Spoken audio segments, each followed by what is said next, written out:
You do not have to carry every unfinished thing into sleep. Have you been trying to solve every burden before permitting yourself to rest? Which thought becomes heavier when the room grows quiet and there is nothing left to distract you from it? What might change tonight if you were asked to hand over only one burden instead of trying to release them all? Not every question needs an answer before your eyes close. Not every loose end must be tied tonight. Not every person must understand you before your body is permitted to soften into the place beneath it. There is one weight among all the others that has been asking for more of your strength than it deserves tonight. You may already know which one it is. You may feel it before you can name it. It may be sitting behind your forehead, beneath your ribs, inside the tightness of your hands, or in that restless place in your stomach that keeps preparing for something that is not happening in this room. Before this night is over, that one weight may become clear to you. You will not have to chase it. You will not have to explain it perfectly. You will not have to solve it. You will only be invited to recognize which burden has become too heavy to keep inside the place where you are trying to rest. For now, nothing is required of you. These words are not another task added to the end of a long day. You are not being given a new method to master. You do not have to listen in a certain position, breathe according to account, clear every thought, or create a perfect feeling inside yourself. You do not have to prove that you are relaxed. You do not have to prove that you are healing. You do not have to remain awake to receive every sentence. Should sleep come before these words are finished, nothing has gone wrong. Your body does not have to stay alert in order for rest to begin. You are free to drift in and out. You are free to hear only pieces. You are free to lose the thread and let the sound become distant. There is no test waiting at the end. There is no correct way to be comforted. Some nights the mind listens carefully. Some nights the body receives more than the mind can follow. Some nights a single sentence is enough. Some nights no sentence seems to reach the place that hurts, and still the quiet presence of another voice may make the room feel less lonely. Let this be that kind of presence. Nothing more is being asked of you. You have already answered enough questions today. You have already made enough choices. You have already carried enough small decisions from 1 hour into the next. You decided what could wait and what could not. You decided which message needed an immediate answer. You decided whether to speak honestly or keep the peace. You decided what expression to wear when someone looked at you. You decided how much of your tiredness was safe to show. You decided when to say, "I'm fine," even when something inside you felt far from fine. You made these decisions so quickly that no one may have seen how much they cost. The world often notices the visible work. It notices the meeting you attended, the meal you prepared, The call you returned, the deadline you reached, the place you arrived on time, the person you supported, the promise you kept. It may not notice the private work of holding back tears because the timing felt inconvenient. The private work of reading a message more than once, trying to discover what the other person truly meant. The private work of choosing a careful tone so no one could accuse you of being difficult. The private work of remaining pleasant while your mind was trying to understand why something changed. The private work of calming someone else when you were the one who needed reassurance. The private work of pretending not to care because caring had begun to feel dangerous. By the time the day ends, the body has recorded all of it. The face may look calm, the room may be quiet, the lights may be low, yet inside, the day continues. A conversation starts again. You hear your own words and replace them with better ones. You hear the other person's words and search them for hidden meaning. You imagine what you should have said, what you could have said, what you might say if the subject returns tomorrow. You create a second version of the moment in which you are more confident, more prepared, less affected. Then you create a third version in which the other person finally understands.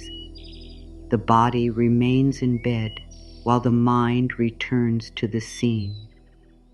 Sometimes it returns because you are angry, sometimes because you are embarrassed, sometimes because the conversation ended without the answer you needed, sometimes because you sensed a distance you could not explain, sometimes because you said yes when your whole body wanted to say no. You may tell yourself that replaying it will help you find peace, yet each return places the same weight back into your hands. Then there is the phone. You may have checked it even after deciding not to check again. Not because you are weak, not because you have no self-control. You checked because some part of you was looking for evidence that the situation had changed. A message, an apology, a confirmation, a sign that you were remembered, a sign that you were not forgotten, a sign that the silence meant something less painful than the meaning your mind had assigned to it. The screen lit your face for a moment. The answer was not there, or it was there, but did not bring the relief you expected. You placed the phone down. Then the mind picked the question back up. You may have promised yourself that tomorrow you would stop caring so much. You may have thought, this should not affect me. You may have judged your own tenderness as though feeling deeply were a mistake. But the heart does not become peaceful through criticism. It does not feel safer because you tell it that it should have healed faster. It does not stop waiting because you are ashamed that it is waiting. The part of you that checks, replays, prepares, and predicts is not trying to ruin your night. It is trying to prevent another shock. It is trying to make sure you are never caught unprepared again. That effort may be exhausting, but it began as protection.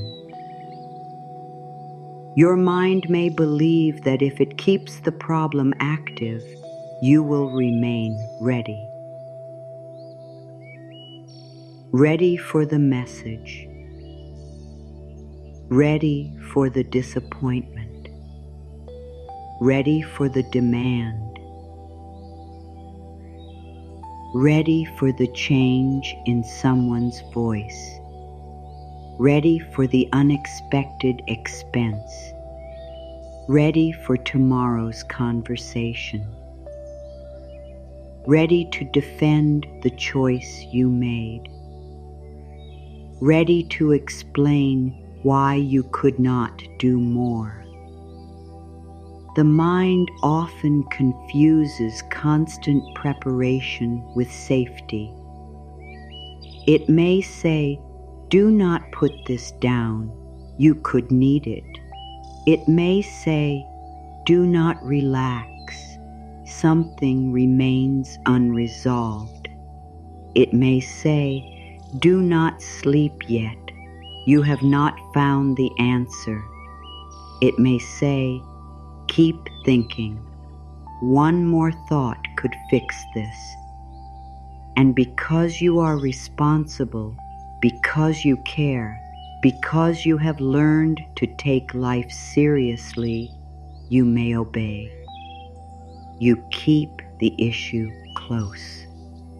You turn it over. You examine every side. You carry it from the day into the evening, and from the evening into bed. Yet a burden does not become lighter merely because it has been studied all night. An answer does not always appear because the body was denied rest. There are thoughts that become less accurate when you are tired. There are fears that grow larger in darkness because there are fewer ordinary sounds around them. There are decisions that do not need to be made from the most exhausted version of you.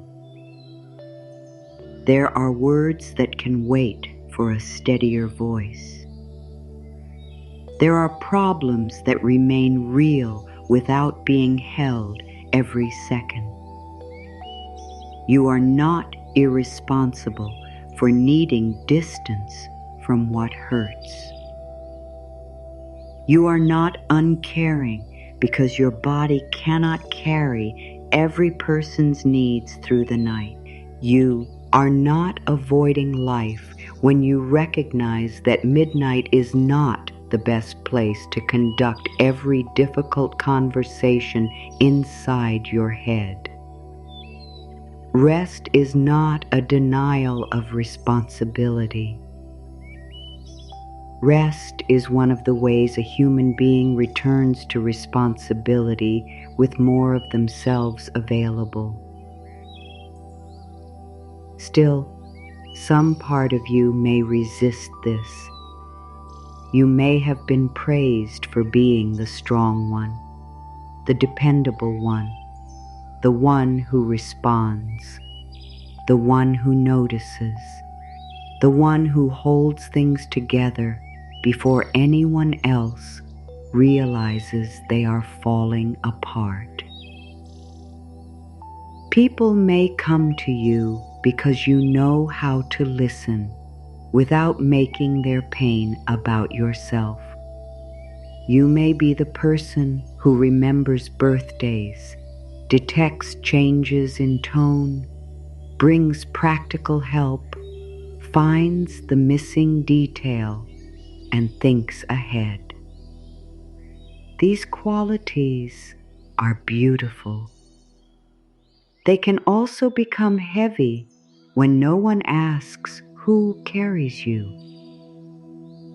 You may have learned to become useful before you learned to feel safe. You may have discovered that being needed gave you a place in other people's lives. You may have learned that keeping everyone comfortable reduced conflict. You may have learned to read the room before reading your own body. You may have learned that love meant staying available. So even now, when no one is asking you for anything, your system may remain on call. A part of you is still listening for footsteps, still waiting for the notification, still reviewing what could go wrong, still preparing a response to a question that has not been asked, still calculating how much disappointment another person might feel if you choose yourself. No wonder sleep can feel like surrendering your post. No wonder closing your eyes can feel less like rest and more like losing control of the room. No wonder the quiet can expose everything you kept moving beneath during the day. The tiredness is not only physical, it is the tiredness of unfinished vigilance. It is the tiredness of carrying an invisible list. Did I do enough? Did I say too much? Did I misunderstand? Should I reach out? Should I wait? What if I lose the opportunity? What if I disappoint them? What if tomorrow is harder because I stopped thinking tonight? These questions can form a procession through the mind. One arrives before the previous one has left. Each demands attention. Each presents itself as urgent. Each claims that peace must wait until it is answered. But urgency inside the mind is not always urgency in the world. A thought can feel immediate without requiring immediate action. A fear can speak loudly without telling the whole truth. A problem can matter without belonging in your hands at this hour. You have permission to tell the difference, not perfectly, not forever, only for tonight. You are not being asked to place every concern somewhere far away. That may feel impossible. You are not being asked to become untouched by the people you love. You are not being asked to stop caring about money, work, a family, health, uncertainty, or the future. You are being asked to consider that care and constant caring are not the same thing. You may care without gripping. You may love without rehearsing every possible loss. You may remain responsible without keeping your entire life awake beside you. You may recognize a problem without letting it occupy every corner of your inner space. There is a difference between preparing for tomorrow and living tomorrow before it arrives. You may know this difference in theory. The body may not know it yet. The body learns through repetition. It learns from what happens when the phone makes a sound. It learns from the way your stomach tightens when a name appears. It learns from the way your shoulders rise when you think about money. It learns from the breath you hold while waiting for someone's reaction. It learns from the nights when you stayed alert because alertness once helped you survive something difficult. The body remembers patterns long after the original moment has passed. This does not mean you are broken. It means you adapted. You found ways to move through days that ask too much from you. You learn to anticipate. You learn to monitor. You learn to work harder before anyone could criticize your effort. You learn to apologize quickly. You learn to make yourself smaller when another person's mood filled the room. You learn to remain productive while grieving. You learn to smile while uncertain. You learn to keep going without receiving the care you needed. These strategies helped you reach this night. They deserve understanding. They do not deserve to rule every night that comes after. The mind that kept watch was not your enemy.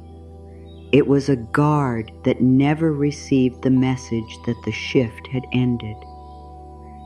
The heart that remained attached was not foolish. It was trying to honor what mattered. The body that tightened was not betraying you. It was preparing to protect you.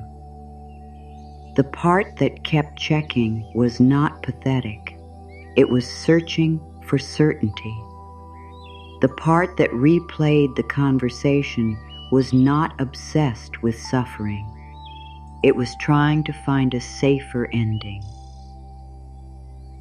The part that predicted the worst was not trying to steal your joy. It believed that disappointment would hurt less if it arrived expected. You do not have to shame these parts into silence. Shame only gives them another problem to manage. You may speak to them as you would speak to someone who has been standing at a door for too many hours. You may say, "Thank you for trying to protect me." You may say, "You have worked enough for this day." You may say, "I do not need every answer before I rest."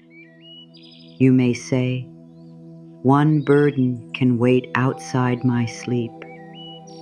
You do not have to believe these words completely.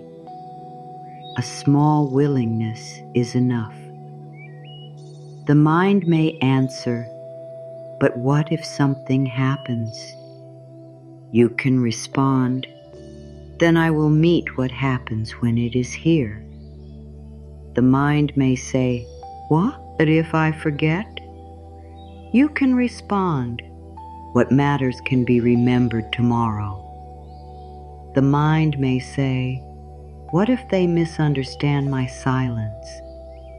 You can respond, "I do not have to explain myself from exhaustion."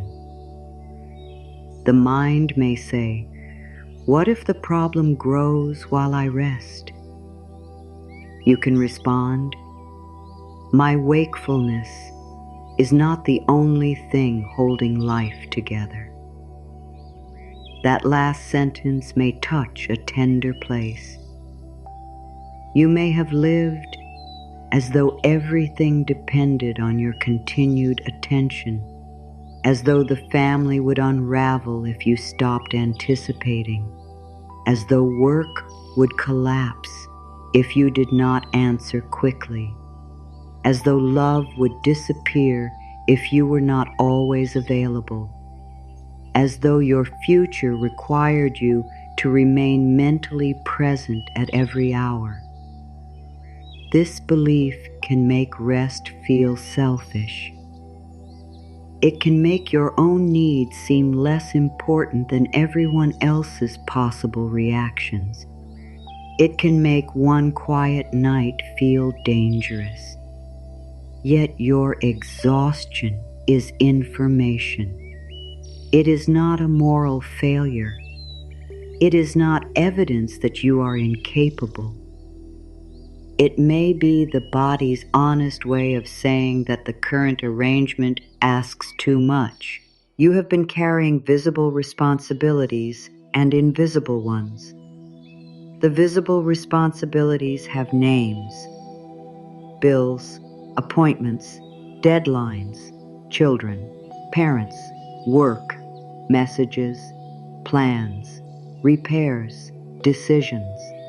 The invisible responsibilities are harder to list, making sure everyone is comfortable, preventing conflict, managing how others see you, predicting emotional weather, protecting people from disappointment, holding back your truth until the moment feels safe enough, trying to understand what another person refuses to explain, waiting for permission to stop.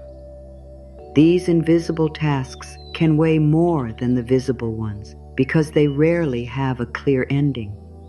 A bill can be paid, A message can be answered. A room can be cleaned. But how do you complete the task of making sure no one is ever upset with you? How do you finish proving that you are worthy? How do you reach the end of preparing for every possible loss? How do you satisfy the demand to remain strong without interruption? You cannot complete an impossible assignment. You can only become tired while trying. This is why the heaviest burden may not be the largest problem in your life. It may be the responsibility you assumed for something that was never fully yours. It may be someone else's reaction, someone else's healing, someone else's choice, someone else's opinion, someone else's refusal to communicate clearly, someone else's expectation that you remain unchanged for their comfort. It may be the belief that you must repair a relationship alone. It may be the belief that one mistake has defined your whole character. It may be the belief that you have missed your chance. It may be the belief that tomorrow cannot support you unless you control it tonight. The heaviest burden often contains more than one thing. It contains the event and your judgment of yourself within the event. It contains the uncertainty and your demand that you eliminate uncertainty. It contains another person's behavior and your attempt to explain why they behaved that way. It contains a future possibility and every painful image your mind has attached to it. No wonder it feels larger each time you lift it. You are not only carrying what happened, you are carrying every meaning placed upon it. You may be carrying the sentence, "I should have known." You may be carrying, "I always ruin good things." You may be carrying, "No one stays." You may be carrying, "I have to fix this before I can feel safe." You may be carrying, "If I stop trying, I will lose everything." These sentences can become heavier than facts. They repeat until they feel like truth. But repetition is not proof. Exhaustion is not proof. Fear is not proof. A painful night is not a final verdict on your life. You are allowed to question the sentences that punish you. You are allowed to say, "I did the best I could with what I understood then." You are allowed to say, "I can learn without hating myself." You are allowed to say, "Someone else's silence does not define my worth." You are allowed to say, "I can care and still step back." You are allowed to say, "Tonight is not the courtroom where my whole life must be judged." My dear, you have spent enough hours standing before an inner judge who never becomes satisfied. It tells you that you should have been wiser, less trusting, more patient, more assertive, more careful, less emotional, more forgiving, less available, more successful, more grateful. The demands contradict one another, yet the judge acts as though every demand was obvious from the beginning. You could not have been every version of yourself at once. You could not have known what had not yet been revealed. You could not have protected yourself from every disappointment without also protecting yourself from connection. You could not have remained completely open and completely untouched. You were human inside the moment. You responded from the history, energy, information, and capacity available to you then. Now you are here. Not at the end of your story, not at the end of your ability to choose differently, not required to return to every past scene and become someone you had not yet learned to be. The bed beneath you does not ask for an explanation. The pillow does not demand a better decision. The darkness does not require a performance. This hour does not need a more impressive version of you. It can hold the tired one, the uncertain one, the one who still misses someone, the one who is angry, the one who has no clear plan, the one who wants relief but does not know how to stop thinking, the one who has tried every argument inside the mind and still has no answer. Nothing about this moment requires perfection. Even the wish to rest is enough to begin. The body may soften before the mind agrees. The breath may become quieter while thoughts continue moving. The jaw may loosen for a few seconds and tighten again. The shoulders may lower, then remember the day and rise. This is not failure. Rest does not always arrive in one movement.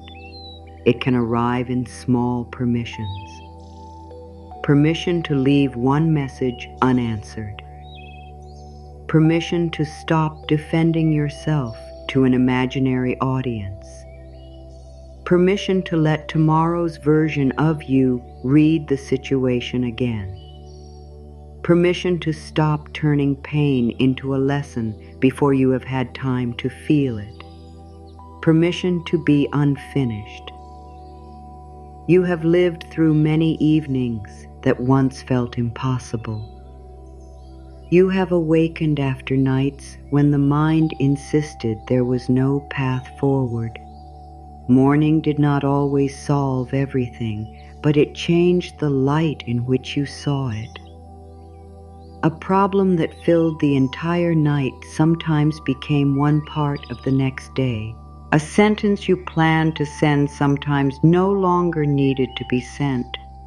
A fear that felt certain sometimes became only one possibility among many. The body knew something the frightened mind could not yet accept. A pause can change your relationship to a problem even when the problem remains.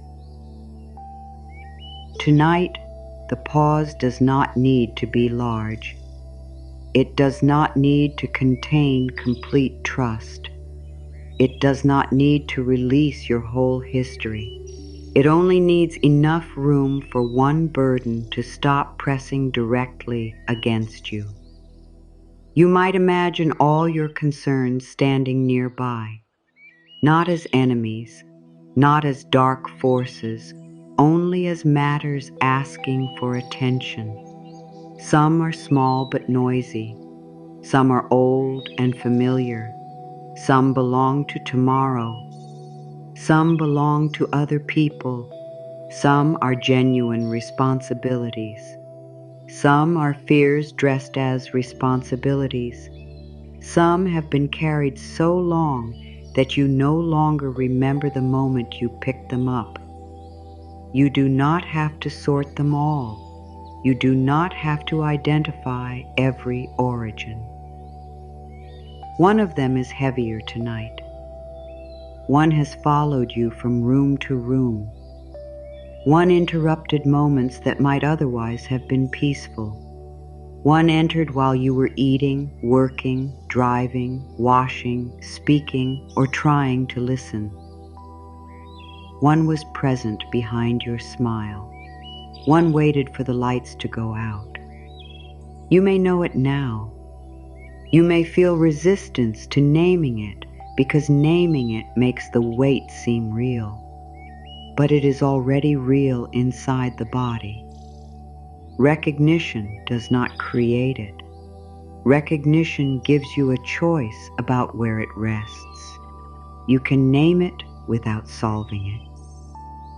You can say, it is the money fear, it is the conversation, it is the waiting, it is the decision, it is the grief, it is the pressure to be enough, it is the person I cannot change, it is the future I cannot see, it is the mistake I keep reopening, it is the responsibility that was never mine.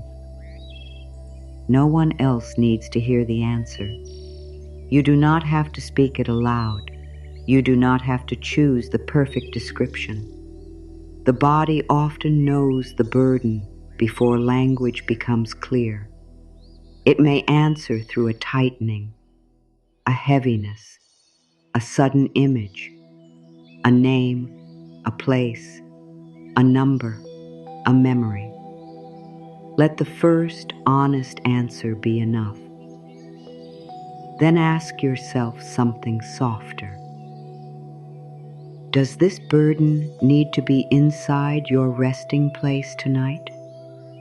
Not whether it matters, not whether it deserves attention, not whether action may be needed tomorrow, only whether it needs to lie beside you while your body tries to recover from the day.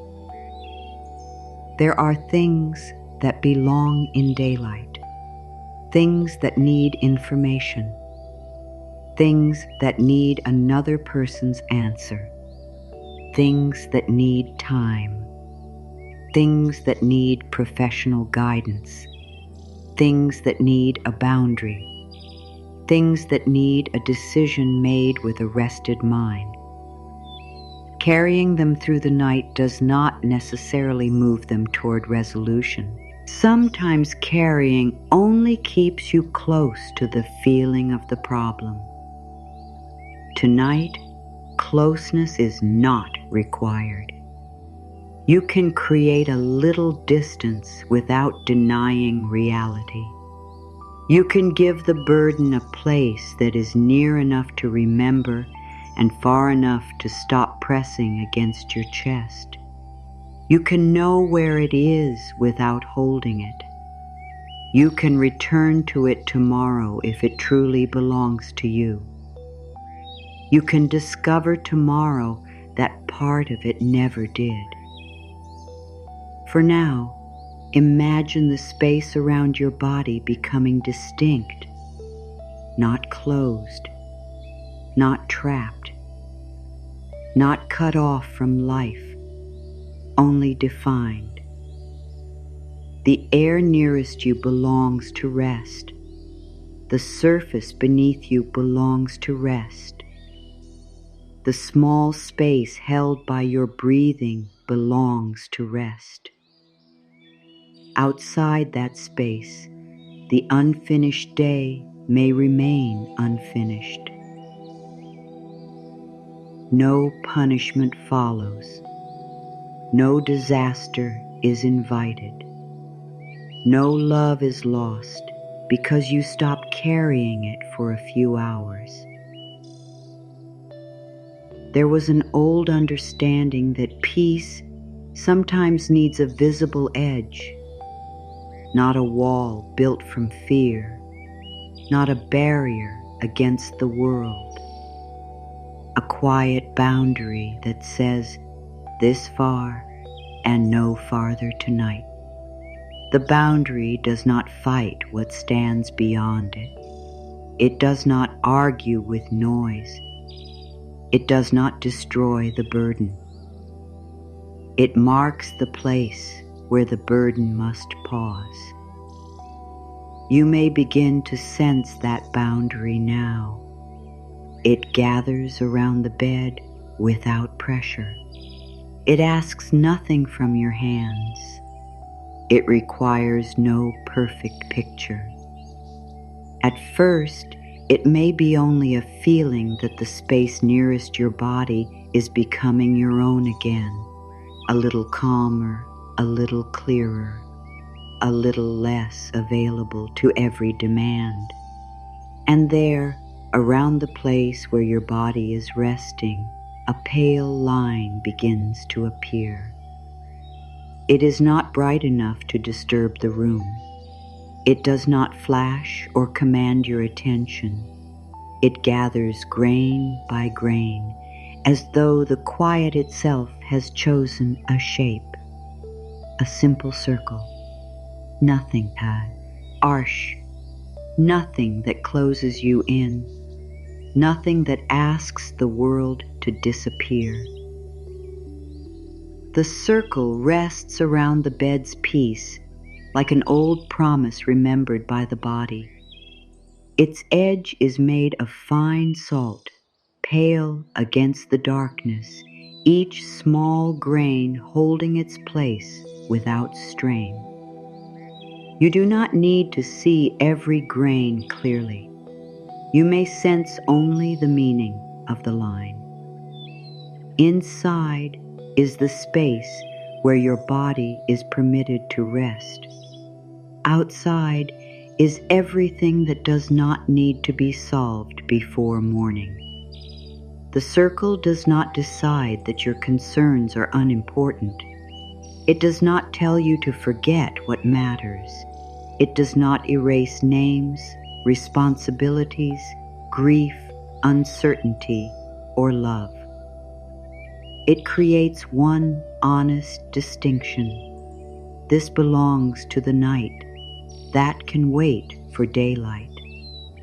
There is wisdom in such a boundary. A boundary does not have to be loud to be real. It does not need anger in order to hold. It does not require another person's agreement before it begins protecting your peace. The circle does not explain itself to what stands beyond it. It does not apologize for existing. It does not move because a thought becomes louder. It does not open because guilt knocks against its edge. It remains quietly, grain beside grain. A small line with a clear purpose. You may imagine the circle forming first near your head, where the day has repeated itself most often. It passes beyond the pillow, leaving enough room for every breath. It curves beside one shoulder, then the other. It continues along the bed, around your hands, your hips, your legs, and your feet. It meets itself again without a gap. The shape is complete. Within it, nothing is demanding that you become someone else. Within it, you do not have to answer the phone. You do not have to explain your silence. You do not have to decide the entire future. You do not have to understand why another person acted as they did. You do not have to repair what requires two people. You do not have to carry tomorrow in advance. The circle is not magic in the sense of denying reality. It is powerful in a quieter way. It gives your mind a clear place to stop. Human beings often need a stopping place. Without one, work follows you into the evening. Conversations follow you into the shower. Other people's moods follow you into your own room. Uncertainty follows you beneath the covers. The body lies down, but the day does not. The circle marks the point where the day must pause. It says, you may remain unfinished. It says, you may still matter tomorrow. It says, you do not belong inside this resting place tonight. The mind may immediately test the line. It may carry one concern toward the edge and ask, what about this? The circle does not argue. It holds. The mind may bring another. What about the money? What about the message? What about the person who is waiting? What about the choice I have delayed? What about the mistake? What about the thing I cannot control? The circle does not say these concerns are false. It says they do not all belong beside your body while it sleeps. Some part of you may feel relief when you hear this. Another part may feel nervous.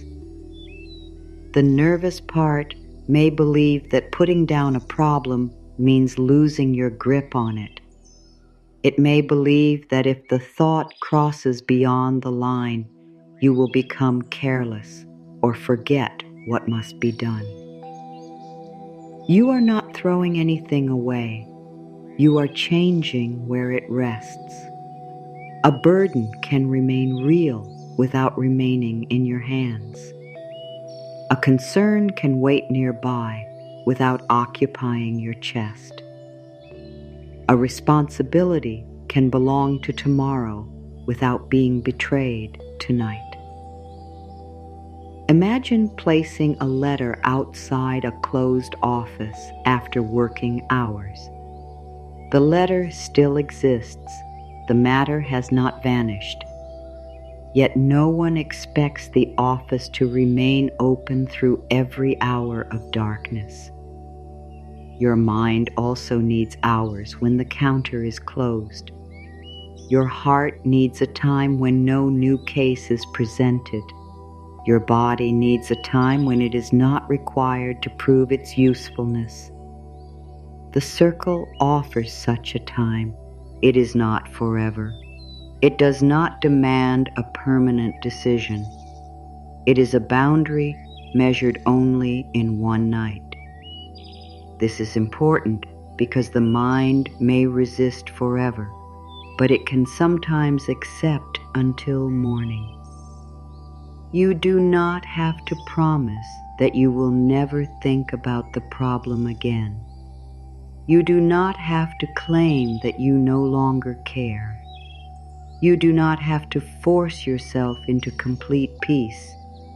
You are only saying, "Not inside this circle tonight." The words are modest. The effect can be deep. There are burdens that grow powerful because they have never been given an ending point. They enter every meal, every conversation, every moment of quiet. They are carried so continuously that their presence begins to feel natural. You may no longer ask whether you need to hold them. You only adjust your grip. You shift them from one hand to the other. You tell yourself you are managing.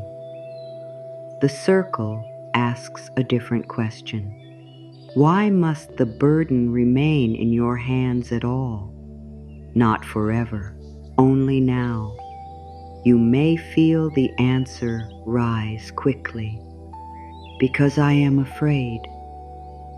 Because no one else will handle it. Because I have already waited too long. Because I need to be prepared.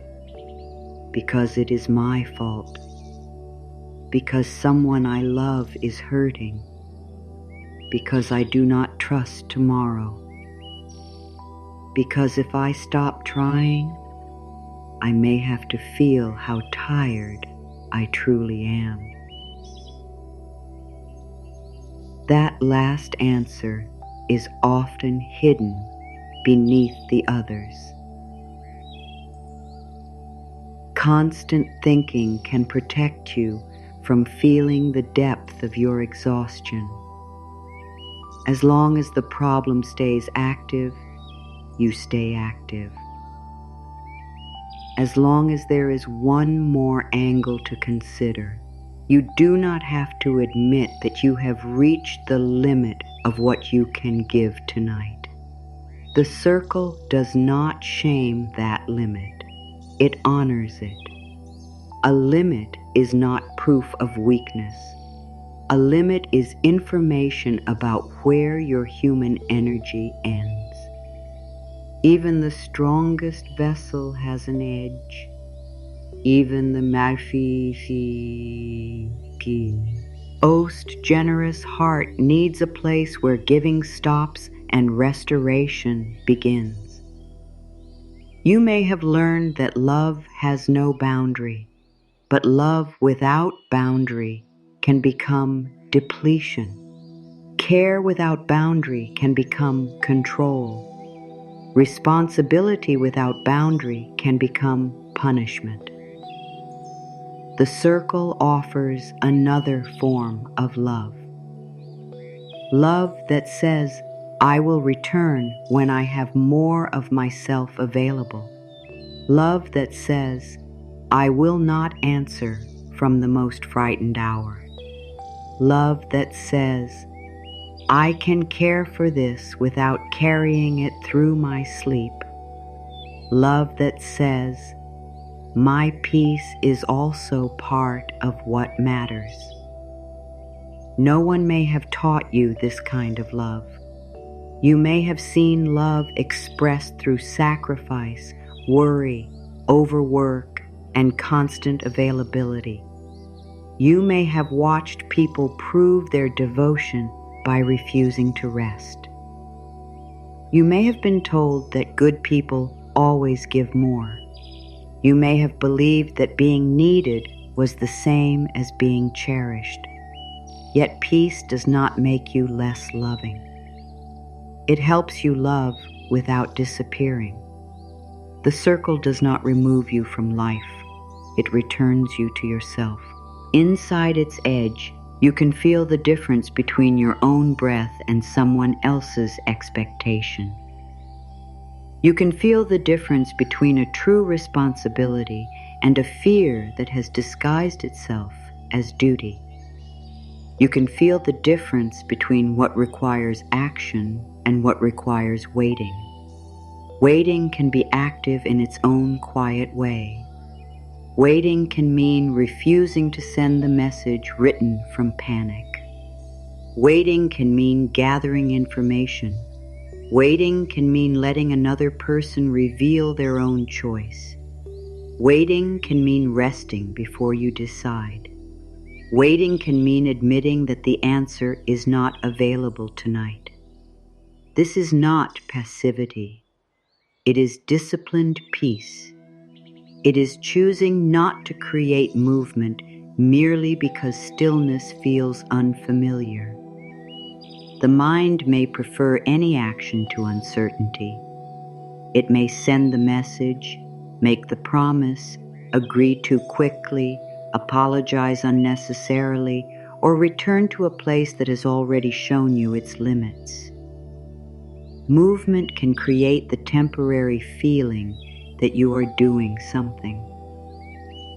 But not every movement leads towards safety. Sometimes the wisest movement is to place the burden beyond the line and let the night pass without touching it. The circle is quiet enough to reveal this. Inside it, urgency loses some of its costume. You begin to see that a thought can shout and still be unable to help you. A fear can repeat and still contain no new information.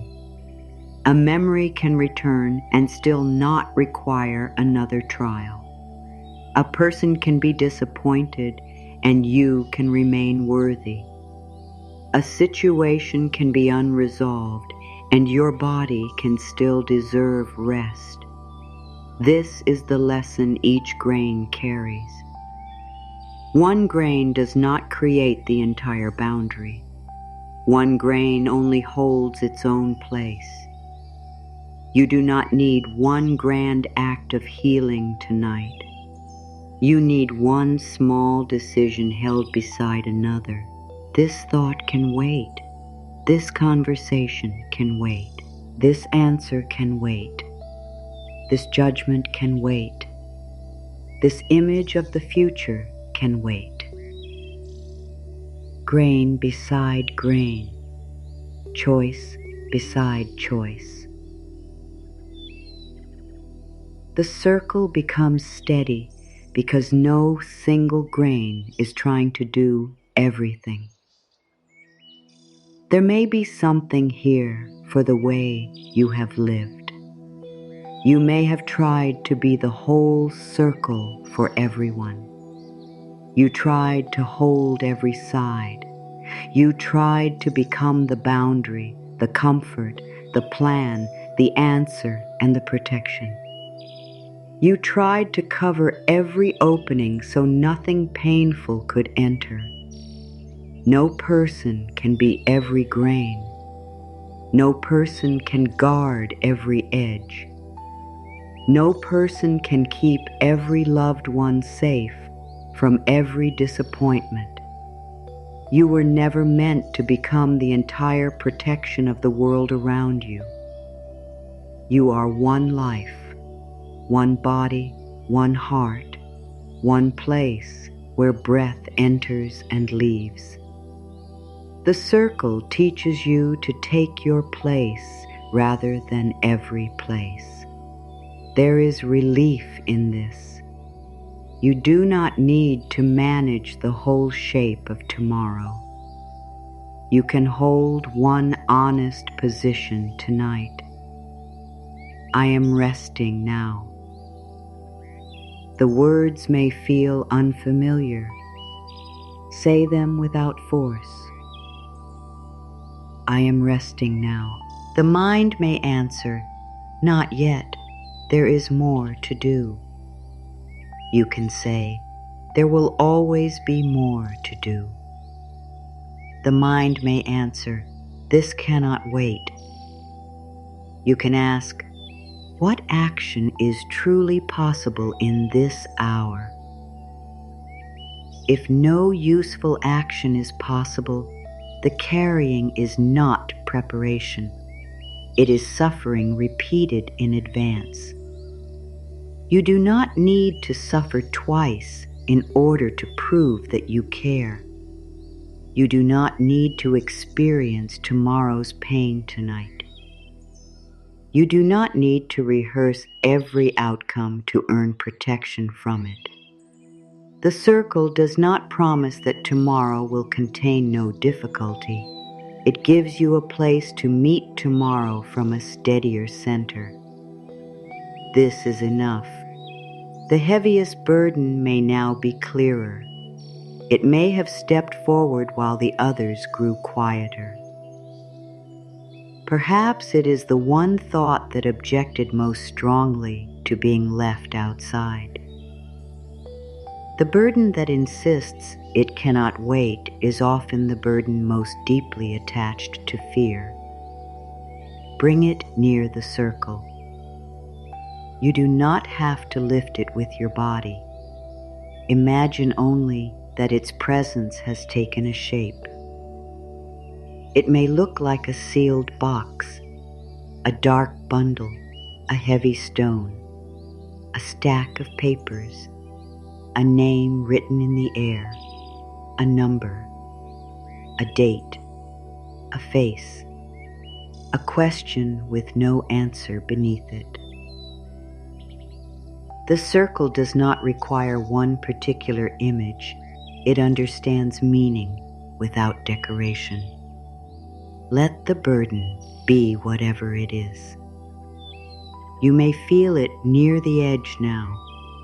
Do not push it away. Do not throw it.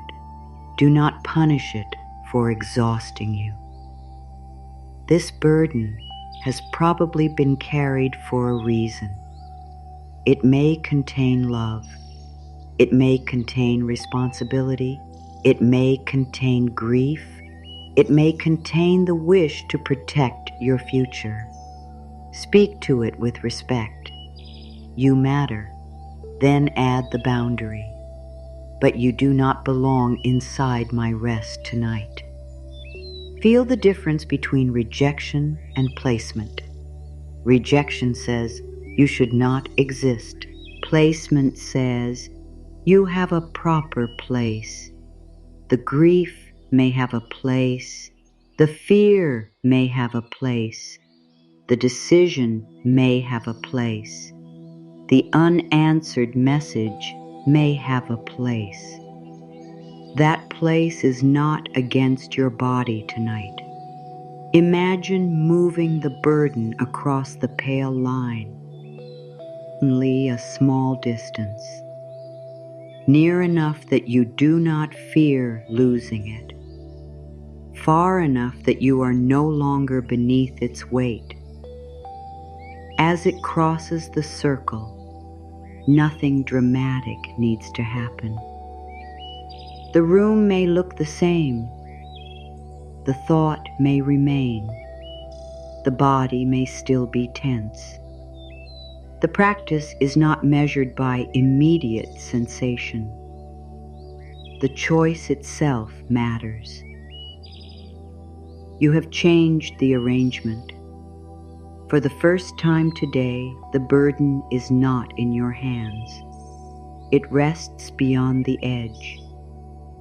There it can remain without being denied.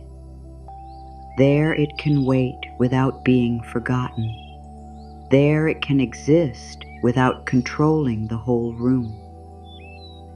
This is the answer to the question that began the night. You were not asked to release everything. You were asked to recognize the heaviest one. Now you know where it is. Beyond the circle, not gone, not solved, not pressing against your rest. The mind may try to retrieve it. This is natural. A familiar burden can feel strangely empty when it leaves the hands. You may reach for it automatically because carrying has become a form of companionship. You may have spent so many hours with this worry that silence without it feels unfamiliar. Do not mistake unfamiliar peace for danger. The mind may say, "Pick it up once more, just to be sure." You can answer, "It is safe to leave it there until morning." The mind may bring you another detail. You can say, "That detail can remain with the burden." The mind may present one more possible outcome. You can say, "That outcome does not need to enter the circle." Each time the thought returns, you are not beginning again. You are strengthening the edge. The circle is not weakened by a thought crossing your mind. A boundary in the mind is not the absence of thoughts. It is the decision not to follow every thought back outside. You may hear the worry. You may feel it calling. You may remember the problem. Still, you remain inside. This is a deeper form of peace than trying to erase the mind. Peace is not an empty room. Peace is knowing what may enter. You can let memory pass through awareness without letting it take the pillow beside you.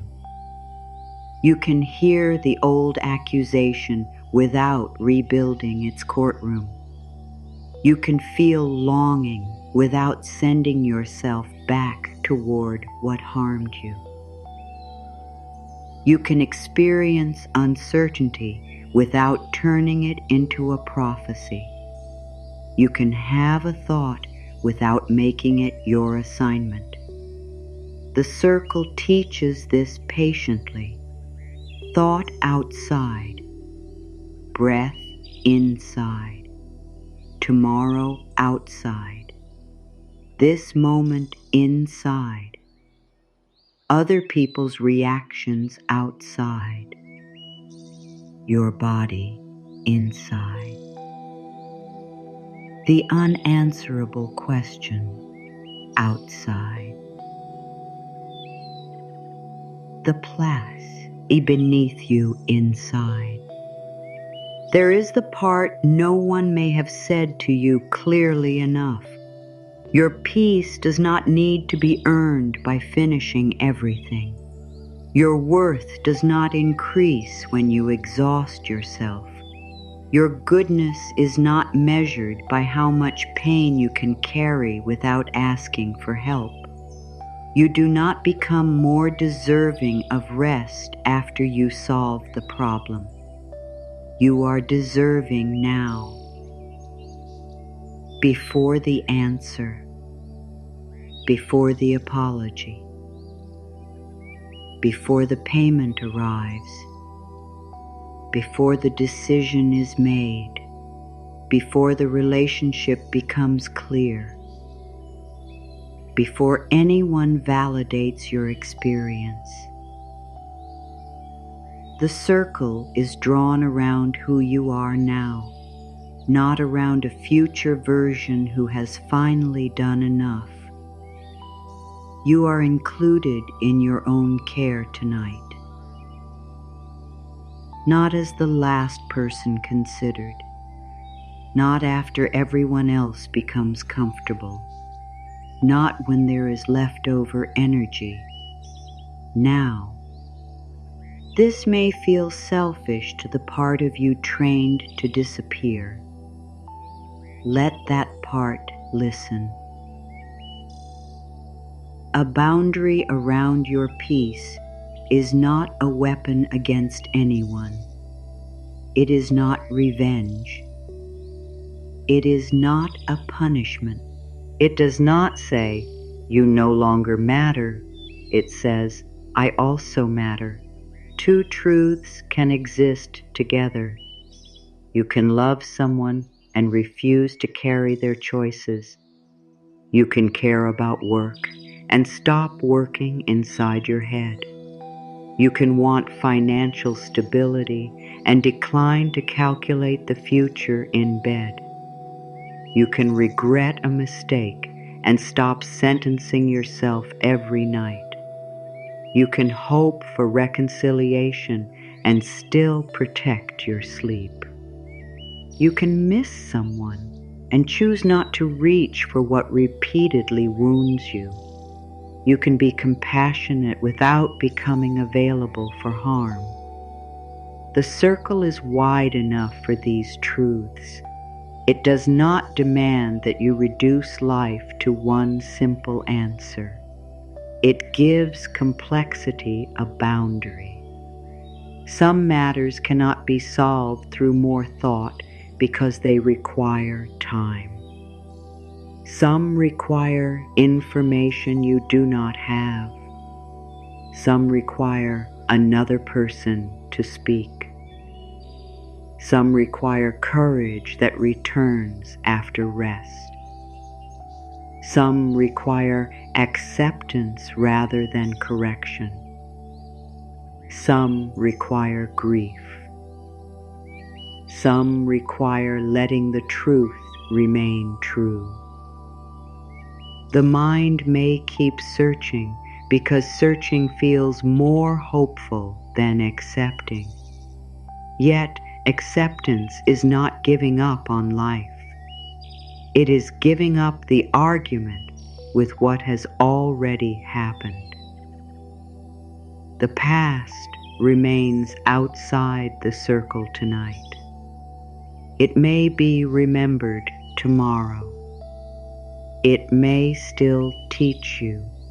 It may still deserve care. But it does not need to be relived against your body. You may have believed that replaying pain honors its importance. It does not. Pain knows it mattered. Your body knows. Your heart knows. You do not have to reopen the moment to prove that it was real. Place the memory beside the burden. Let both remain beyond the line.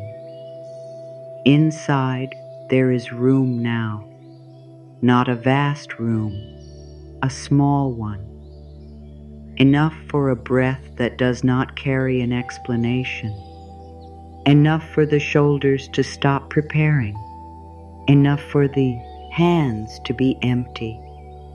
You may not yet feel empty-handed. The body may still remember the weight. When a heavy object has been held for a long time, the muscles continue acting as though it remains. The fingers stay curved. The arms remain tense. The shoulders expect the pull. It takes time for the body to understand that the object has been placed down. Do not demand instant softness. Let the message travel slowly. The burden is outside. The hands are inside. The burden is outside. The chest is inside. The burden is outside. You are here. The circle needs no constant attention in order to remain. You do not have to guard the boundary. You do not have to stare at the burden. The salt does not ask you to supervise each grain.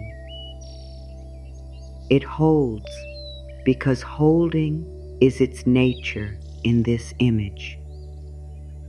The night's noise reaches the edge and understands the instruction. Not now. The unfinished conversation reaches the edge. Not now. The fear of being forgotten reaches the edge. Not now. The demand to prove yourself reaches the edge. Not now. The old shame reaches the edge. Not now. This is not a cruel refusal. It is a compassionate delay. The night is not saying never. It is saying tomorrow has its own hours. You have often given tomorrow's hours away before they arrived. You gave them to worry, prediction, rehearsal, and fear. Tonight, tomorrow may keep its own work. You do not have to complete it early. There will be light for what belongs in light. There will be language for what needs to be spoken. There will be support for what should not be carried alone. There will be choices. There will be pauses. There will be the right to reconsider. Tonight does not contain every resource you may need. Do not judge your future from the limited view of this hour. Darkness narrows the visible world. Tiredness narrows imagination. Fear narrows possibility. The circle protects you from making permanent conclusions inside a temporary state. You are not required to decide that nothing will improve. You are not required to decide that everything will.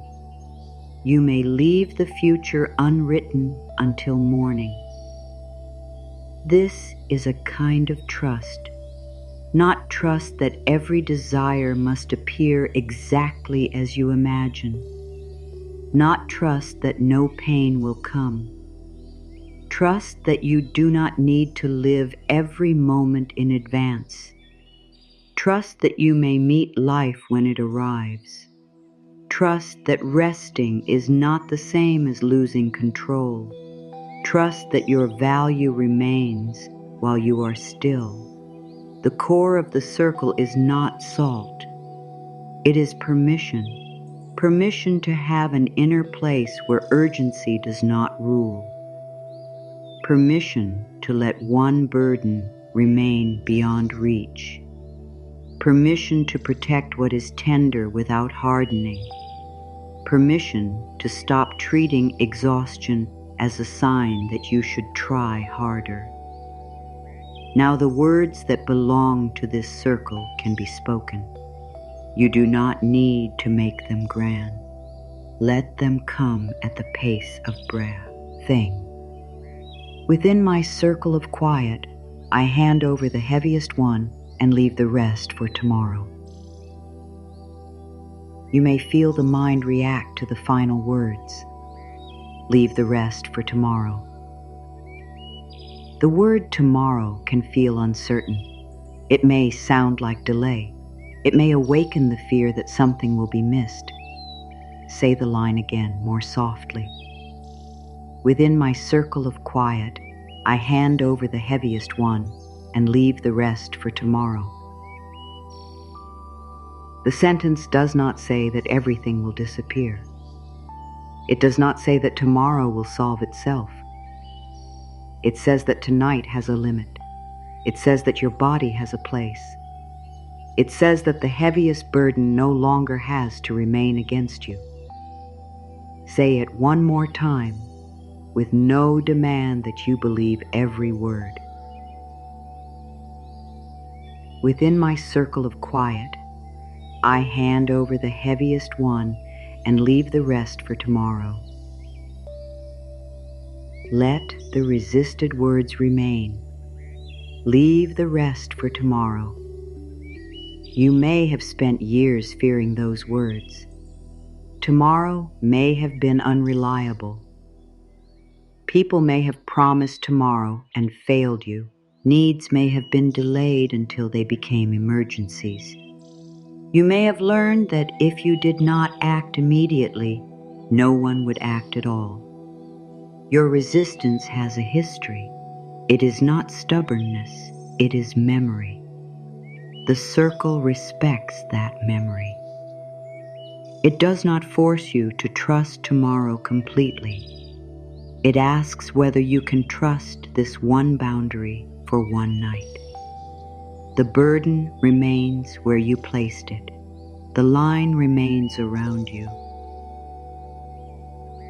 The night continues without demanding an answer.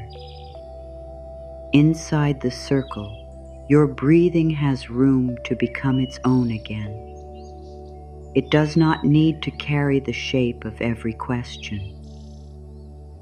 Breath can be only breath. It can enter without bringing tomorrow with it. It can leave without taking a message to anyone. For a few moments, nothing has to travel farther than your own body. The world beyond the circle continues. Somewhere, people are making decisions. Messages remain unread. Clocks move forward. Plans change. Someone may misunderstand something. Someone may be thinking about you. Someone may not be thinking about you at all. Life continues without requiring your awareness of every movement. This can feel strange when you have lived as though attention were a form of protection. Attention does help at times. It helps you hear, learn, respond, and care. But attention held without rest becomes strain. It begins searching, even when there is nothing useful to find. The mind scans the silence. It checks the edge. It asks whether the burden has moved. It wonders whether the circle is strong enough.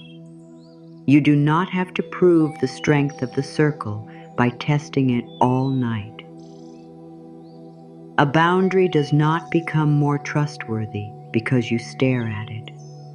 It becomes trustworthy through the experience of returning to yourself each time the mind wanders beyond it. A thought may cross the edge. You remain inside. A memory may appear.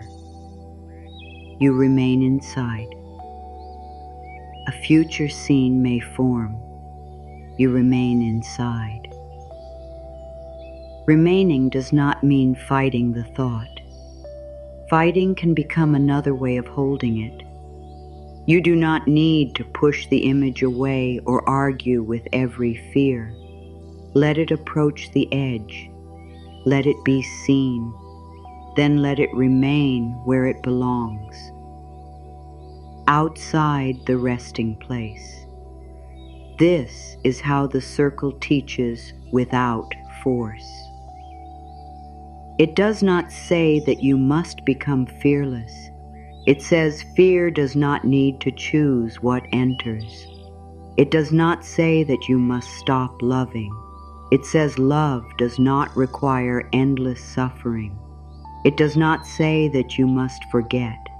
It says memory does not need to occupy the whole night.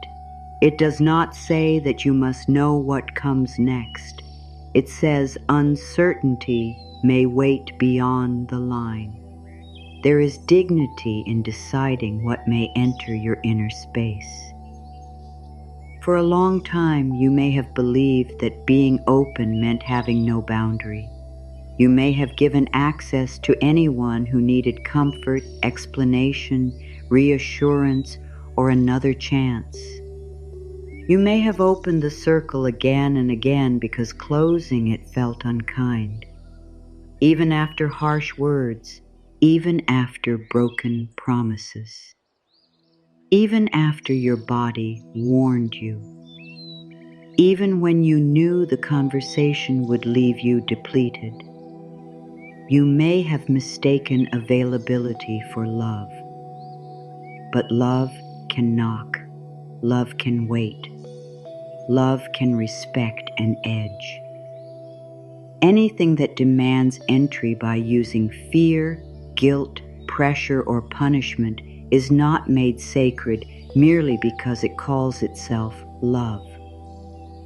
The circle gives you time to recognize the difference. Inside it, you do not have to decide whether another person is good or bad. You do not have to build a case against them. You do not have to deny the moments that were beautiful. You need only ask whether their behavior belongs inside your peace tonight. A person may matter deeply and still remain beyond the line. A relationship may be meaningful and still require distance. A family bond may be real and still need limits. A promise may have been sincere when it was made and still be impossible to keep now. A boundary does not rewrite the whole relationship. It protects the part of you that must live within it. This distinction may release a burden you have carried for years. You have tried to reach certainty about people before permitting yourself to step back. You wanted proof that your hurt was justified. You wanted a final explanation. You wanted them to admit what happened. You wanted someone else to confirm that the line had been crossed. Your experience does not become real only when another person agrees with it. Your body has been speaking, the tight chest, the careful words, the dread before contact, the exhaustion afterward, the need to recover from ordinary interactions. These are not always complete answers, but they are information. You are permitted to listen. The circle does not require a courtroom. It requires honesty. What enters your peace? What drains it? What belongs to Yai? What have you been carrying because someone else refused to carry it? The heaviest burden may contain another person's unfinished work, their anger, their avoidance, their confusion, their refusal to take responsibility, their need to make you the cause of every uncomfortable feeling. You may have taken this into your hands because you believed understanding them would free you. Understanding can bring compassion. It does not always bring freedom. Freedom sometimes begins when you stop making another person's inner world your assignment. They may have reasons, they may have wounds, they may have fears you cannot see. Those truths can exist without becoming permission for harm. Compassion and boundaries are not opposites. Compassion says, I see that you are human. A boundary says, I am human too. The circle can hold both truths. Inside it, you are not asked to hate anyone. You are asked to stop abandoning your peace to keep another person comfortable. You may sense how different this is from punishment. Punishment wants the other person to suffer. Protection wants your own life to become safer. Punishment watches for a reaction. Protection returns attention to the body. Punishment keeps you tied to the person through anger. Protection gives you room to choose. The circle is protection. It does not need witnesses. It does not need applause. It does not become false because someone dislikes it. A clear edge may disappoint people who benefited from your lack of one. Their disappointment does not make the edge wrong. The mind may bring this burden close again. It may say, what if they leave? You may answer, what remains through fear was never truly resting with me. It may say, what if they call me selfish? You may answer, their word does not define my intention. It may say, what if I am making a mistake?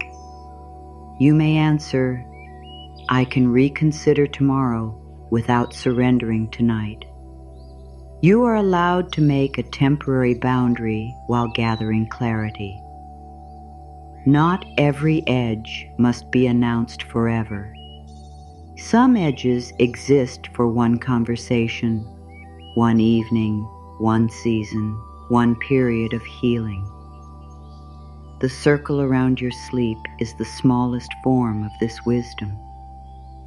It lasts through the night. It asks only that you stop inviting every fear into bed. This may seem like a minor act, yet the body notices when its space is protected. It notices when you do not reach for the phone.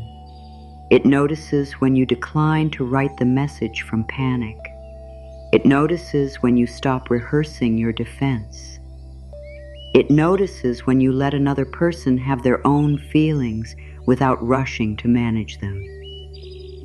Each act tells the body, you are not alone with this anymore. I am here. You may not have trusted yourself because you expected trust to feel like certainty. Self-trust does not always feel certain. Sometimes it feels like making one kind choice while questions remain. Sometimes it feels like leaving the burden outside, even while part of you wants to retrieve it. Sometimes it feels like saying, I do not know what tomorrow brings, but I will not punish myself tonight. This is trust practiced at a human size, not a grand declaration. One grain, one edge, one night. There is another teaching inside the salt. Salt has long been connected with preservation. In this circle, it does not preserve pain. It preserves the space in which your strength can return. You have tried to preserve relationships, preserve appearances, Preserve peace between others. Preserve opportunities. Preserve an image of yourself as capable. But what has preserved you? What has protected the quiet place where your own life speaks? The circle turns the question toward you. Your energy is worthy of preservation. Your sleep is worthy of preservation. Your ability to think clearly is worthy of preservation. Your tenderness is worthy of preservation.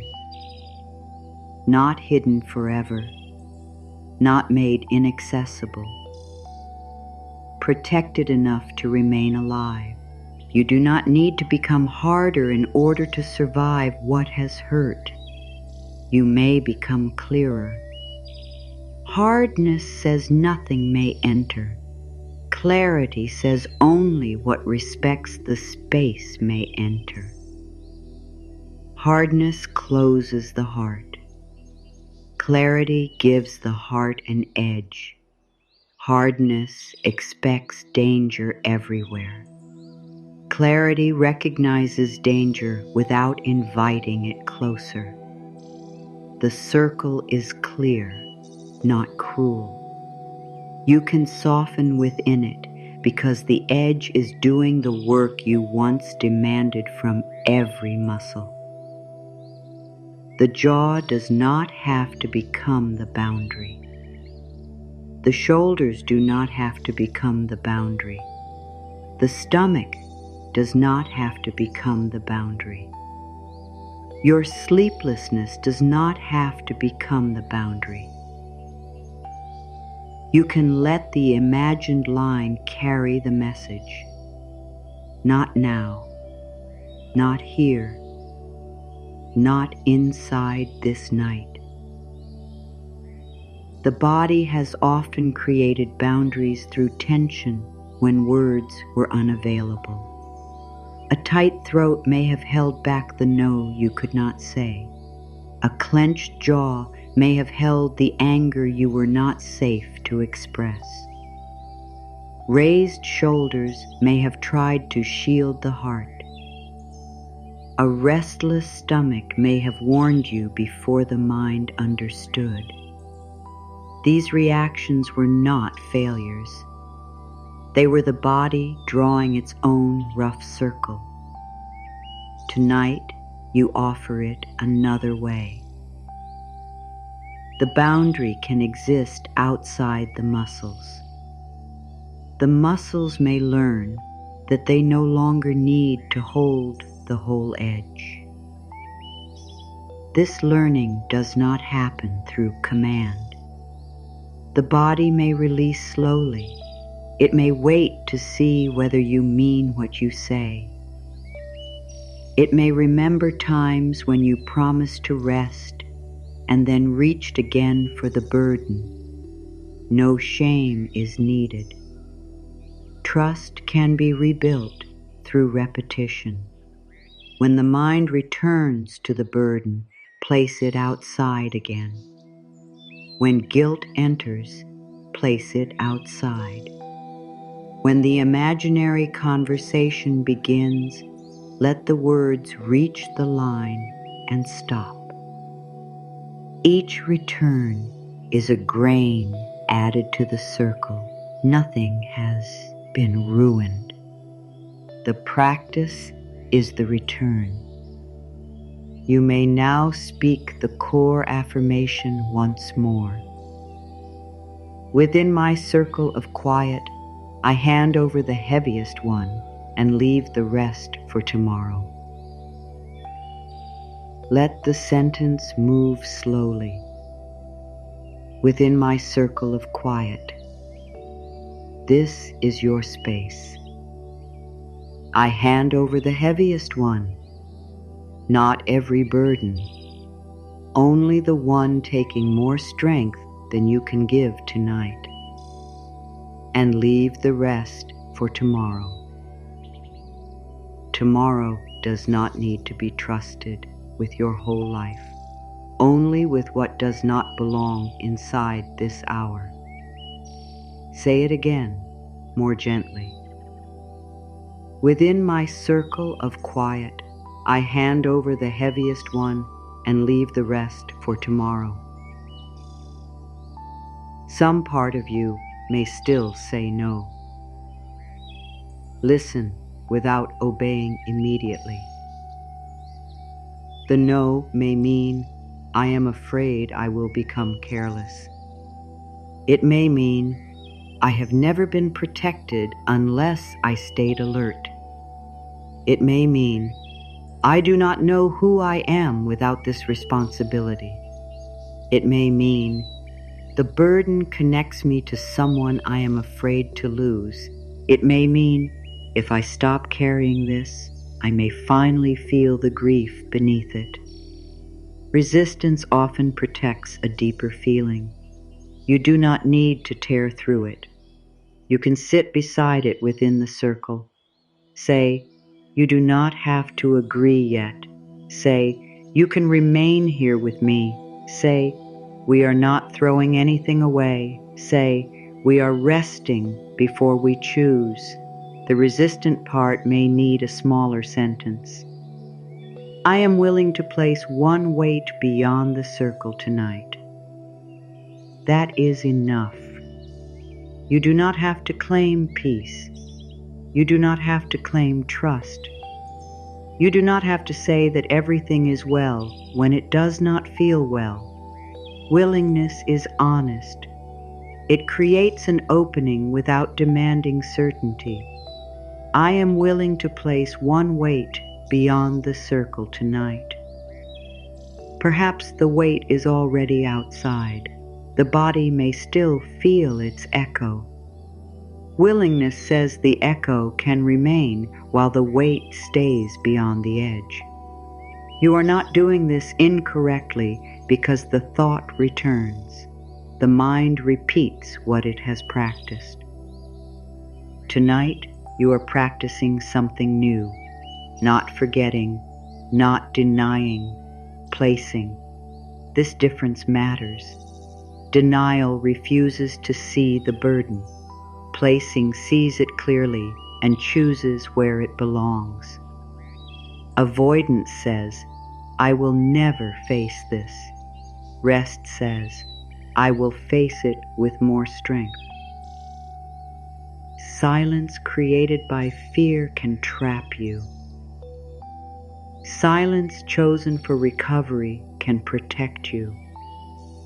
A boundary used to control another person becomes pressure. A boundary used to guide your own participation becomes care. The circle concerns your participation. It does not control what anyone outside does. It does not force an apology. It does not change their mind. It does not guarantee a result. It changes what you carry into sleep. That is the part available to you tonight.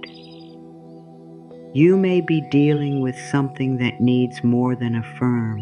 A body symptom may need medical attention. A deep emotional wound may need the care of a qualified mental health professional. A legal problem may need proper legal advice. A financial concern may need practical support from someone trained to help. A harmful relationship may require trusted people, community resources, a safety plan, or a safe exit. Seeking such help is not a failure of inner peace. It is inner care made practical. No affirmation should be used to silence pain that needs attention. No spiritual idea should persuade you to remain where you are being harmed. Peace does not mean tolerating cruelty. Forgiveness does not require renewed access. Compassion does not cancel consequences. A calm voice does not make unsafe behavior safe. The circle around your rest is not a replacement for real support. It is a place from which you may recognize what support is needed. You deserve help that respects your reality. You deserve friends who listen. You deserve communities that do not shame your needs. You deserve professionals who take your concerns seriously. You deserve to leave danger when you can do so safely. You deserve boundaries even when other people do not understand them. Your thoughts did not create every painful event. Your fear did not cause another person's harmful choice. Your sadness is not proof that you failed to think positively enough. You are not responsible for controlling life through perfect inner language. Affirmations can support the way you speak to yourself. They can help create space between fear and action. They can remind you of choices that pain made hard to see. They are companions, not punishments. You do not have to use them against yourself. If a line feels false, make it smaller. If trust feels too far away, choose willingness. If peace feels impossible, choose one breath without judgment. If the whole circle feels difficult to imagine, choose one grain at the edge of your resting place. One grain can carry one message. This space matters. There is no virtue in pretending you are safe when you are not. There is strength in naming what is true. The circle begins with truth. What is outside? What is inside? What needs help? What needs sleep? What needs distance? What needs daylight? You may not know every answer tonight. One answer is enough. The heaviest burden does not belong against your body while you rest. That truth can stand without becoming a promise about tomorrow. Now the room inside the circle may feel more honest, not perfectly peaceful, honest. The burden is outside. The fear may still be inside. That is all right. Fear is a feeling within you. The burden is the weight you have been forcing fear to carry. You do not have to throw the fearful part beyond the line. Keep that part close. It belongs with you. The frightened part is not the enemy. The exhausted part is not the enemy. The angry part is not the enemy. The grieving part is not the enemy. They may rest inside. Only the impossible assignment goes outside. The assignment to know everything. The assignment to save everyone. The assignment to never disappoint anyone. The assignment to repair the past tonight. The assignment to predict the future. The assignment to earn love through exhaustion. These belong beyond the edge. Your feelings may remain within the circle and be held without being solved. This is one of the quietest forms of healing.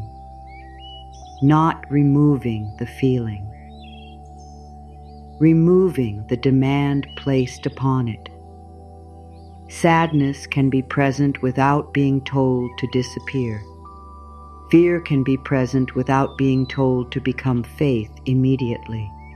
Anger can be present without becoming action tonight.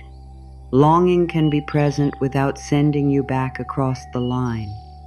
You can hold the feeling without carrying the whole burden attached to it. The circle creates room for this separation. You may feel sadness and stop blaming yourself. You may feel love and stop pursuing. You may feel fear and stop predicting. You may feel guilt and still choose rest. A feeling does not have to become an instruction. This truth may be the smaller secret the night has been saving. You have often treated every feeling as a command. Anxiety said, check, and you checked. Guilt said, explain, and you explained. Loneliness said, return, and you returned. Fear said, prepare, and you prepared. Tonight, a feeling may speak without becoming the ruler of the circle. You can hear it, you can care for it, you can remain where you are. Later, near the final quiet of this night, there will be one small grain at the circle's edge that carries a message meant only for the part of you that still doubts you are permitted to rest. You do not need to search for it yet. The circle will keep it. For now, let the lesson settle. Feelings may remain. Impossible assignments may leave. Love may remain. Overcarrying may leave. Responsibility may remain. Punishment may leave. Memory may remain. Reenactment may leave. Your humanity remains. The demand for perfection leaves. This is how the space becomes lighter without becoming empty. You are not asked to become nothing. You are being returned to what is yours. Your breath, your body, your place, your choice, your night. There may be grief in realizing how much of your life has been lived outside your own circle. How often you stood in another person's needs while your own body waited. How often you crossed your own edge to prevent someone else's discomfort. How often you accepted too much because saying no threatened the bond. Do not turn this realization into another reason to judge yourself. You were trying to belong. You were trying to stay connected. You were trying to keep peace with the tools you had. Now another tool is available. A quiet edge, a clear placement, a promise made to the resting self. The promise will not be built from punishment. It will not say that you must never worry again. It will not demand that you become perfectly boundaried by mourning. It will use only the language of the circle. Simple words, a simple act. The vow begins not as a command, but as a choice. I draw my circle of quiet and place the heaviest weight beyond its edge. Let the words stand. I draw my circle of quiet and place the heaviest weight beyond its edge. You are not waiting for someone else to draw it. You are not waiting for permission. You are not asking the burden whether it agrees. The circle belongs to you. The edge belongs to you. The placement belongs to you. Say the vow once more at the pace your body can receive it. I draw my circle of quiet and place the heaviest weight beyond its edge. Nothing else is required now. The vow does not need force behind it. The circle is drawn. The weight is placed. Your body may begin learning what it feels like to rest inside a promise that protects rather than pressures it. It may begin with the smallest change. A little less effort behind the eyes, a little more weight given to the bed, a little less need to hold the face in the expression it wore throughout the day. The circle is drawn. The weight is beyond its edge. You do not have to keep repeating the vow in order to make it true. The words have already been spoken. Let the body receive them now in its own language. The body does not understand long explanations in the same way the mind does. It understands pressure and release, near and far, safe enough and not safe yet, held and supported, inside and outside. It learns from what you stop asking it to carry. Let your awareness move toward the forehead.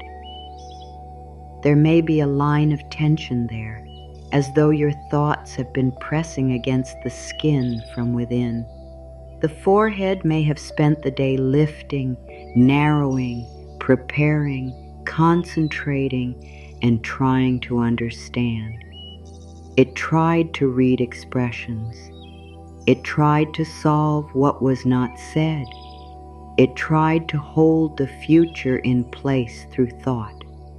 It tried to remain alert even when the rest of you had become tired. You do not need to command it to soften. Only recognize how faithfully it has worked. The forehead has carried questions that had no immediate answer. It has tightened around choices. It has gathered around worry. It has become the place where tomorrow tried to enter before its time. Now imagine the pale edge of the circle beyond your head. Every thought that does not belong to this hour may move toward that edge. Not pushed, not chased, only placed. The unfinished plan can move outside. The imagined reply can move outside. The prediction can move outside. The demand to understand everything can move outside. The forehead no longer needs to hold the day together. Let the forehead release the work of solving the night. You may feel a change. You may feel nothing. Both are accepted. The release line is not a test. It is an invitation the body may answer now, later, or somewhere beneath conscious awareness. Feel the space above the eyebrows, the small distance between them, the temples at either side. There may be pressure there from concentrating on too many things at once. You were listening while planning, speaking while evaluating, working while worrying, resting while preparing to work again. The mind kept several doors open because it believed one of them might need an immediate response. The circle closes no door forever. It closes the office for tonight. There will be time for thought when thought can be useful. For now, the forehead can become smooth in its own way, not empty, not blank. Simply no longer responsible for guarding the future. Let your awareness move toward the eyes. The eyes have taken in more than images. They have watched for changes. They have searched faces for reassurance. They have read words and then read them again. They have looked at a screen when the heart wanted an answer. They have stayed open during moments when you wanted to look away. They have held tears back because the room did not feel safe enough for them. They have carried the tiredness of seeing what you could not change. You may feel their weight now. The eyelids do not have to remain ready. Nothing inside the circle requires watching. Nothing beyond the edge needs supervision. The burden will not cross because the eyes close. Tomorrow will not vanish because you stopped looking for it. Let the eyes release the need to keep watch. The muscles around them may settle. The space behind them may become darker. The darkness is not asking you to discover anything. It is not hiding a threat. It is only the absence of visual work. You have looked enough for one day. You have searched enough. You have examined enough. You do not have to find the missing sign before resting. You do not have to see proof that you are loved. You do not have to see proof that the plan will work. You do not have to see the whole path from where you are lying. The circle needs no witness. The salt remains at the edge, whether you observe it or not. Let the eyes be held by the lids. Let the lids be held by stillness. Let stillness remain ordinary. Nothing dramatic. Nothing forced. The world can exist unseen for a while. There may be moisture at the corners of the eyes. There may be dryness. There may be a small flutter as the nervous system changes its pace. All of this may belong. The eyes do not need to perform peace. They may only stop working. Now, bring awareness to the jaw. The jaw has carried words. Words spoken. Words swallowed. Words revised before they were permitted to leave. Words you wanted to say when the moment had already passed. Words you feared would change the relationship. Words you used to keep things calm. Words you used to hide how deeply something affected you. The jaw may have stayed firm while you smiled. It may have tightened while you listened to something unfair. It may have held anger because anger seemed dangerous. It may have held grief because grief seemed inconvenient. It may have held the no that never reached the air. You do not need to reopen every moment when silence was chosen. You do not need to judge the version of you who could not speak. That version was measuring safety with the information available then. The jaw does not need to continue the silence through tension. The boundary has moved outside the body. The circle can say no for you tonight. The edge can say not now. Your teeth do not need to stay pressed together to make the boundary real. Let the jaw release the words it does not need to speak tonight. There may be a little space between the upper and lower teeth. The tongue may rest lower in the mouth. The cheeks may become heavier. You do not have to arrange this perfectly. Only stop correcting the face. No one is looking at you inside this circle. No one needs a reassuring expression. No one needs you to look strong. No one needs you to appear unaffected. The face can belong to you again. The jaw can be tired. The mouth can be quiet. The unsent message can remain beyond the edge. The explanation can remain beyond the edge. The defense can remain beyond the edge. Tomorrow may offer better words.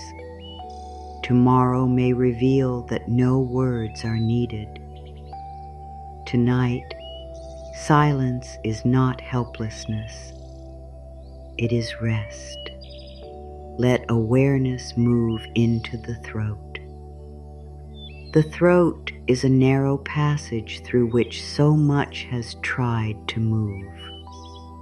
Truth, fear, apology, need, anger, love, the request for help, the wish to be understood. Some words moved through, some stopped. Some became a tightness you could not explain. You may remember times when your voice changed because you were trying not to cry. Times when you said, "It is okay," though it was not. Times when you agreed because disagreement felt costly. Times when you could not find the language for what the body already knew. There is no accusation here, only recognition. The throat protected you in the ways it could. It held back what did not feel safe to release. It carried the pressure of being careful. Now it is inside the circle. Nothing here demands a statement. You are not being interviewed.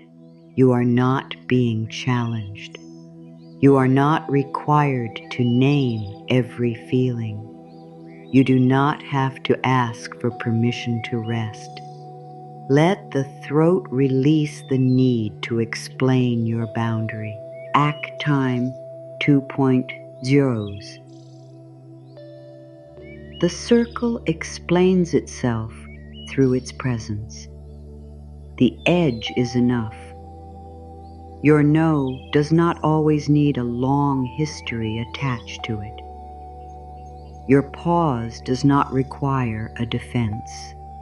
Your need for sleep does not require approval. Feel the front of the throat, the sides, the back, the place where breath passes without needing to become speech. Let breath move through as breath. No apology, no promise, no argument, only air entering and leaving the body that has carried you here.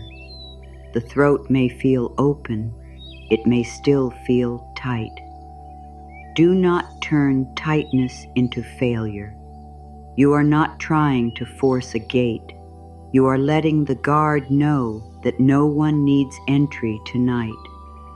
The guard can stand down in stages. A little now, a little later. The circle remains while the throat learns.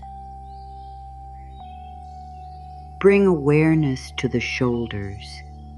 They may be closer to the ears than you realized. They may be pressing into the bed. They may feel uneven.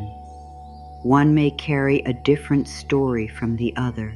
The shoulders have become shelves for invisible weight. They have carried duties no one could see, expectations, deadlines, other people's emotions. The fear of letting someone down. The effort of staying composed. The pressure to continue when the body wanted to stop. You may have heard people say, "You can handle it." They may have meant it as praise. The shoulders may have heard it as a permanent assignment. You can handle it. So you handled more. You can handle it. So others stopped asking whether you should have to. You can handle it. So you stopped asking yourself. Strength can become a burden when it is treated as endless. Your capacity is not consent. Being able to carry something does not mean you must carry it through every hour. The shoulders may return what was placed upon them without permission, one concern at a time, one expectation at a time, one invisible demand at a time. Let the shoulders release the weight that belongs beyond the circle. Feel them widen, not through effort, through the absence of lifting. They do not have to rise toward the problem. They do not have to brace for the next request. They do not have to protect the whole chest. The bed is beneath them. Support is already present. You may give more of their weight to what holds you. There is no medal for hovering above support. There is no virtue in refusing to be held. Let the shoulders be heavy. Let them be ordinary. Let them stop proving strength. One shoulder may soften before the other. One may hold a memory longer. Do not rush it. Each side has its own history. The shoulder that carried the bag. The shoulder that leaned forward at the desk. The shoulder that stiffened during conflict. The shoulder someone cried upon. The shoulder that absorbed the posture of responsibility. Both may rest within the same circle. Both are included. You do not have to choose which side deserves relief. The circle closes around the whole body. Now feel the chest. The chest has protected what is tender. It has tightened around fear. It has lifted around surprise. It has become shallow when the mind expected bad news. It has held love that had nowhere to go. It has held grief that arrived without language. It has held the ache of missing, the ache of waiting, the ache of not knowing whether to remain open or begin letting go. You do not need to decide that tonight. The chest may hold feeling without holding the entire future of the feeling. Love can be here. The person can remain outside. Grief can be here. The impossible demand to undo the past can remain outside. Hope can be here. The pressure to know the outcome can remain outside. Feel the rise. Feel the fall. No need to deepen the breath. No need to slow it. The body knows how to breathe when it is not being watched too closely. Let the chest release the duty to protect every tender thing through tension. The ribs may create a little more room. The heart does not need a fortress inside the circle. It has an edge around it now, a clear one. The chest can stop doing the work of the boundary. It may still feel guarded. It may still carry a pressure that does not leave through a sentence. Give it time. Some burdens are old. Some were placed there before you understood that you had choices. Some came from love mixed with fear. Some came from loss. Some came from living too long without enough support. You are not expected to empty the chest, only to stop adding tonight's impossible assignments to it. No more proving, no more predicting, no more rehearsing loss as preparation for loss. No more asking the heart to become less human. The chest is permitted to be tender. Tenderness is not an opening through which everything may enter. Tenderness can live behind a boundary. The circle does not harden the heart. It gives tenderness somewhere to sleep. Feel the center of the chest, the area around it, the sides beneath the arms. Let the muscles know that no answer is being demanded. The burden is beyond the edge. The heaviest one remains there.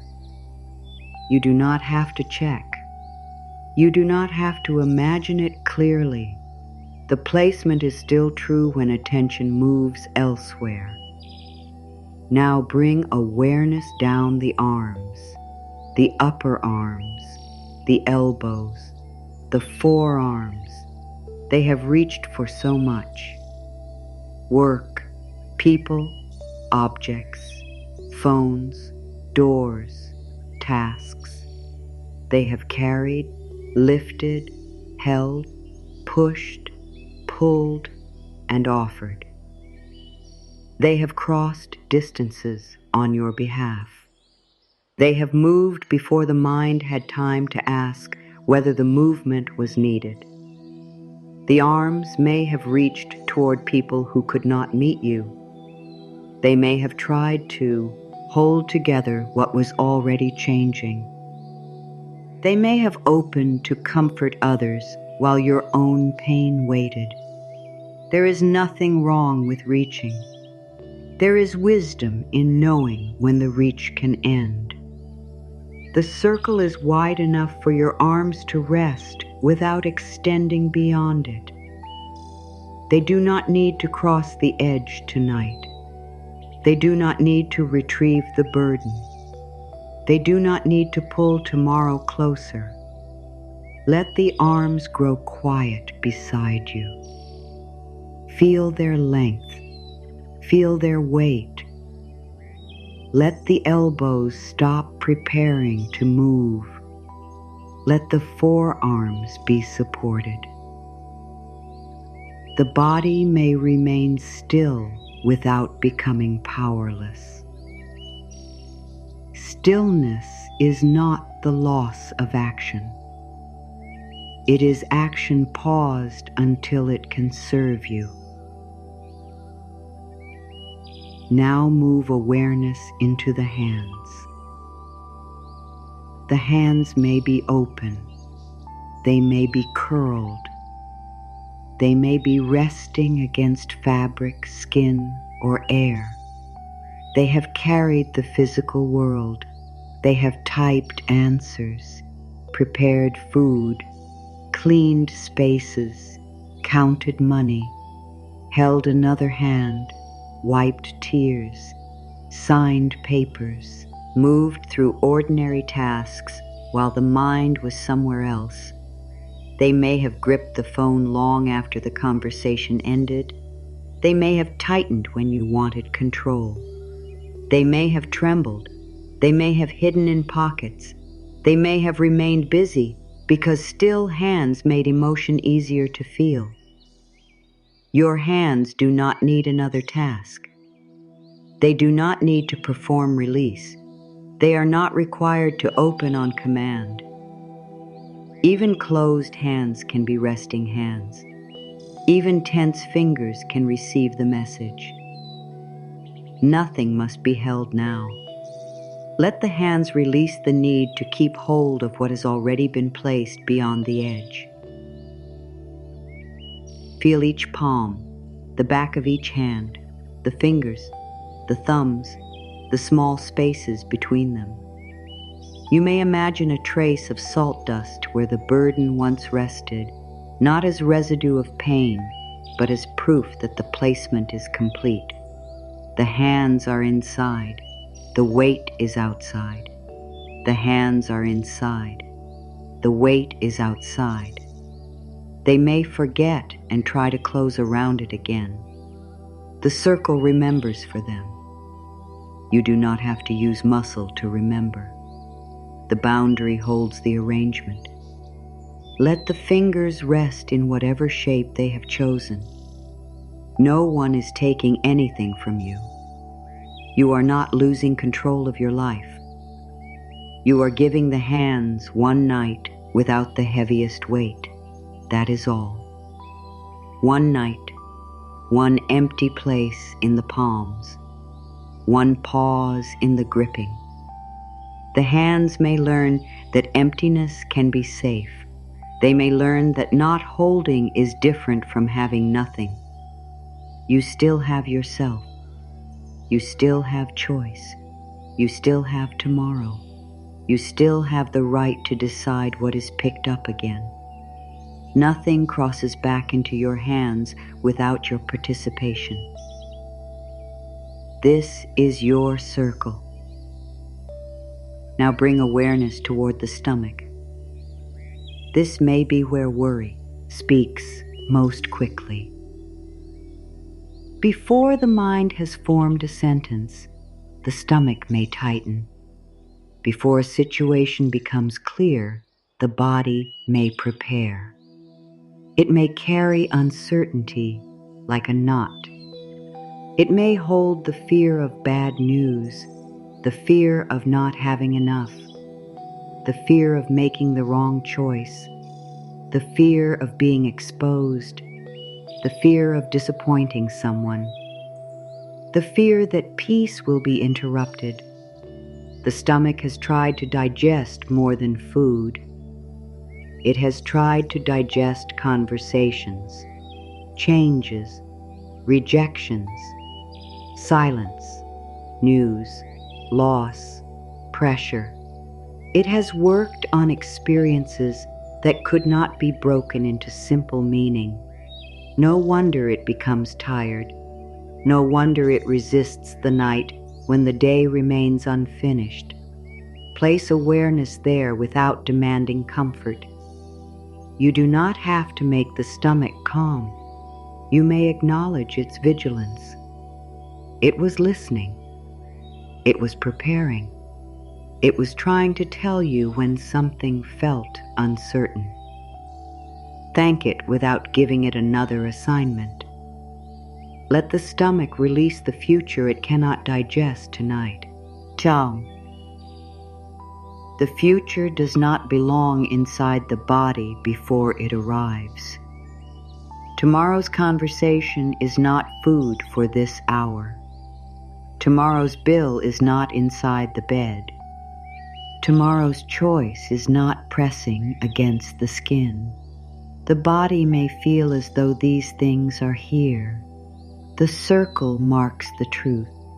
They are outside. This moment is inside. Feel the surface of the stomach rise and fall. There may be tightness beneath your awareness. Let it remain without interpretation. Not every sensation is a message you must solve. Sometimes sensation is only the body completing a cycle. Sometimes it is fatigue. Sometimes it is memory. Sometimes it needs care beyond these words. You may listen without panic. You may seek proper support when something concerns you. Tonight, you do not have to turn every feeling into a prophecy. The stomach may soften by a small degree. That degree is enough. If it does not, your place inside the circle remains secure. Peace is not canceled by tension. The practice is not canceled by discomfort. You do not need to feel perfect in order to be protected. Now bring awareness around to the back. The back carries what the eyes cannot see. It supports you without entering your awareness most of the day. It holds posture, balance, movement. It helps you face the world while taking the strain behind you. The upper back may carry the work of staying upright. The middle back may hold hours of effort. The lower back may feel the weight of standing, sitting, moving, and continuing. The back may have become a silent record of responsibility. You leaned forward toward tasks. You held yourself straight during difficult moments. You kept going. Even when support felt absent, the back became support. Now it is allowed to receive. The bed does not ask the back to lift itself. A surface beneath you is already doing the work. Let the back release the duty to support everything alone. Feel the contact between the body and what holds it. There may be areas of warmth, areas of pressure, areas that seem distant. Let all of them belong. You do not need equal sensation everywhere. The back is broad. It may take longer for the message to travel across it. No hurry. The circle is not leaving. The night is not measuring your progress. Let the upper back widen. Let the space between the shoulder blades know that it is no longer carrying unseen wings of responsibility. You do not have to rise above being human. You do not have to keep every promise ever made by a more hopeful version of you. You do not have to support people who refuse to stand within their own lives. You may help without becoming the ground beneath everyone. The middle back can release the day's long posture. The lower back can give its weight downward. There is nothing beneath you that must be earned. Support is not a reward for finishing. It is present now. You may receive it now. Some part of you may resist being supported because support was once unreliable. You may have learned to stay slightly lifted, slightly ready, slightly prepared to move. Tell the body what is true in this moment. The surface is here. The circle is here. The burden is outside. You are not being asked to trust every place or every person, only to recognize the support that is beneath you now. One moment of contact, then another. The back can learn through contact rather than promises. It can feel what is actually holding it.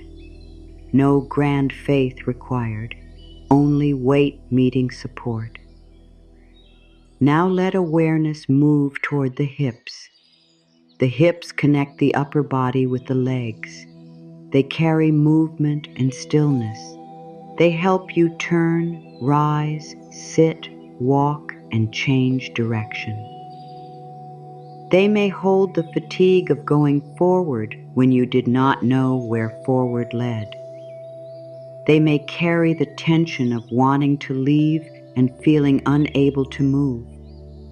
They may hold the conflict between staying and going, between loyalty and freedom, between what others expected and what your own life needed. You may have stood at many inner crossings. Do I remain? Do I speak? Do I wait? Do I begin again? Do I choose the familiar burden or the unfamiliar boundary? The hips may have carried those questions without receiving an answer. They do not need the answer tonight. Movement can wait. Direction can wait. The next step can belong to daylight. Let the hips release the need to choose a direction before morning. Feel their weight. Feel the width of the body there. Let the bed receive more of it. You do not have to hold yourself poised between choices. For this hour, there is one location, inside the circle, one direction, deeper into rest. The hips do not have to prepare to leave. They do not have to force you to stay. They may become neutral, supported. Still, the burden outside the edge may be connected to a decision. You may fear that resting means the choice is being made without you. It is not. No decision is made merely because you sleep. The choice remains yours. Morning may bring another detail, a steadier feeling, a clearer no, a more honest yes, or the recognition that more time is needed. The hips can stop leaning toward a future that has not arrived. Let them settle into the center of the circle, not the center of everyone else's needs, your center, your place, your night. Your body has moved through forehead, eyes, jaw, throat, shoulders, chest, hands, stomach, back, and hips. It has been reminded area by area that the boundary no longer needs to be made from tension. The circle carries the edge. The body may receive the quiet. No part has to release completely. No part has to release at the same pace. The forehead may still think. The eyes may still flutter. The jaw may tighten and loosen. The throat may hold old words. The shoulders may remember weight. The chest may carry feeling. The hands may curl. The stomach may remain uncertain. The back may stay alert. The hips may hold choice. All of these parts are welcome inside. The burden remains outside. This is enough. The circle does not demand a perfect body. It protects the body that is here, the body that has survived long days, the body that adapted, the body that kept going, the body that now deserves an hour in which nothing new is placed upon it.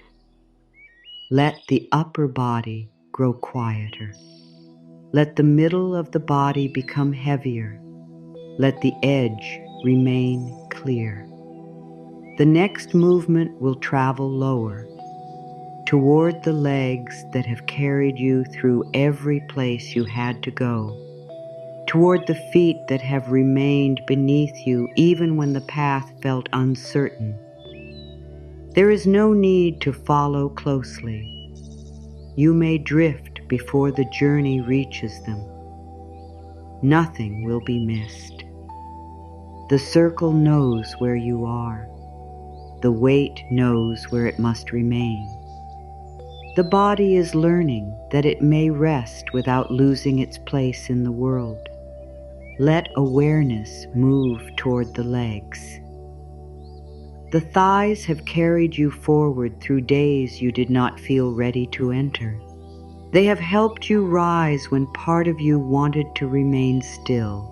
They have held you upright during conversations that weakened something inside. They have walked toward responsibilities, away from comfort, across rooms where you had to become composed before opening the door. They have carried you into work, appointments, difficult meetings, family obligations, and ordinary moments that required more energy than anyone could see. They have also carried the impulse to run, away from conflict, away from uncertainty, away from the possibility of rejection, away from the feeling that you might not be able to hold everything together. The legs may have remained still even while every inner signal wanted movement. They may have stayed because leaving felt impossible. They may have moved because staying felt dangerous. They may have carried choices that were never simple. There is no need to judge the direction you took. You moved with the understanding and support available then. Tonight, the legs do not need to take you anywhere. They do not have to carry you into tomorrow. Tomorrow knows how to arrive without being walked toward in advance. Let the thighs release the distance that does not need to be traveled tonight. Feel their weight against what holds them, the front of each thigh, the back, the inner and outer sides. You may sense warmth, heaviness, restlessness, very little sensation at all. Nothing needs to be corrected. The legs do not have to feel calm to remain inside the circle. They only need to stop working for now. The circle has no road running through it. No one is waiting at the other side. No appointment exists inside this hour. No difficult door must be approached. No place must be escaped. Inside the circle, the legs are not vehicles for obligation. They are part of a body being supported. Let awareness move toward the knees. The knees know flexibility. They bend so that you can move, lower yourself, rise again, and adapt to the ground beneath you. They may have carried the strain of adapting too often, bending around another person's needs, changing plans, making room, remaining agreeable, trying not to become a problem. You may have confused flexibility with having no limit. You may have bent so often that standing in your own position began to feel unkind. The knees do not have to bend around anyone tonight. They do not have to prove that you are easy to love. They do not have to prepare to kneel before fear. They do not have to lock themselves against change. They may rest in the position that is already theirs. Let the knees release the need to adjust to everyone else. No one enters the circle by demanding that you change shape. The boundary is already clear. You may be flexible tomorrow without abandoning your center. You may reconsider without betraying yourself. You may change your mind without becoming unreliable. You may remain firm without becoming hard. The knees can hold this quiet balance, not rigid, not collapsing, resting. Bring awareness into the lower legs. The calves and shins have responded to every step. They have pushed you forward, slowed you down, helped you stand while waiting. They may carry the fatigue of all the moments when you could not leave yet, waiting in lines, waiting for news, waiting for someone's decision, waiting for an answer, waiting for the right time, waiting for yourself to feel certain. The lower legs may still contain the energy of waiting, a slight readiness, a sense that movement could be required at any moment. Nothing is calling you to stand. Nothing inside the circle needs to be chased. Nothing beyond the edge needs to be retrieved. Let the lower legs release the waiting posture. They can be heavy. They can be still. They can stop preparing for the next demand. The burden remains beyond the line. The future remains beyond the line. The action that belongs to daylight remains beyond the line. Your legs are inside, supported, unassigned, free from the next step. Now let awareness reach the ankles. The ankles make small adjustments all day without receiving much attention. They balance you over changing surfaces. They respond before you consciously understand what the ground requires. They know instability. They know how quickly the body prepares when footing feels uncertain. Your life may have felt like uncertain ground. Plans shifted. People changed. Promises weakened. Security seemed present and then moved. You may have learned to keep a small tension in the body ready to rebalance. That readiness helped you. It does not need to remain active through the night. The bed is not changing beneath you. You do not have to find your footing while lying down. Let the ankles release the need to balance what cannot be balanced tonight. Another person's mood is not ground beneath your feet. An unanswered question is not a surface you must stabilize. The future is not asking you to stand upon it now. The ankles may become loose in their own way, not forced, not turned, only released from duty. The circle holds the ground for this night. Now feel the feet, the heels, the soles, the tops, the toes. The feet have met every surface that brought you here. They have carried the full weight of the body. They have taken steps you celebrated and steps you questioned. They have walked into beginnings. They have walked through endings. They have stood beside people you loved. They have stood alone. They have taken you toward opportunities. They have taken you away from places where staying cost too much. They may have hesitated at thresholds.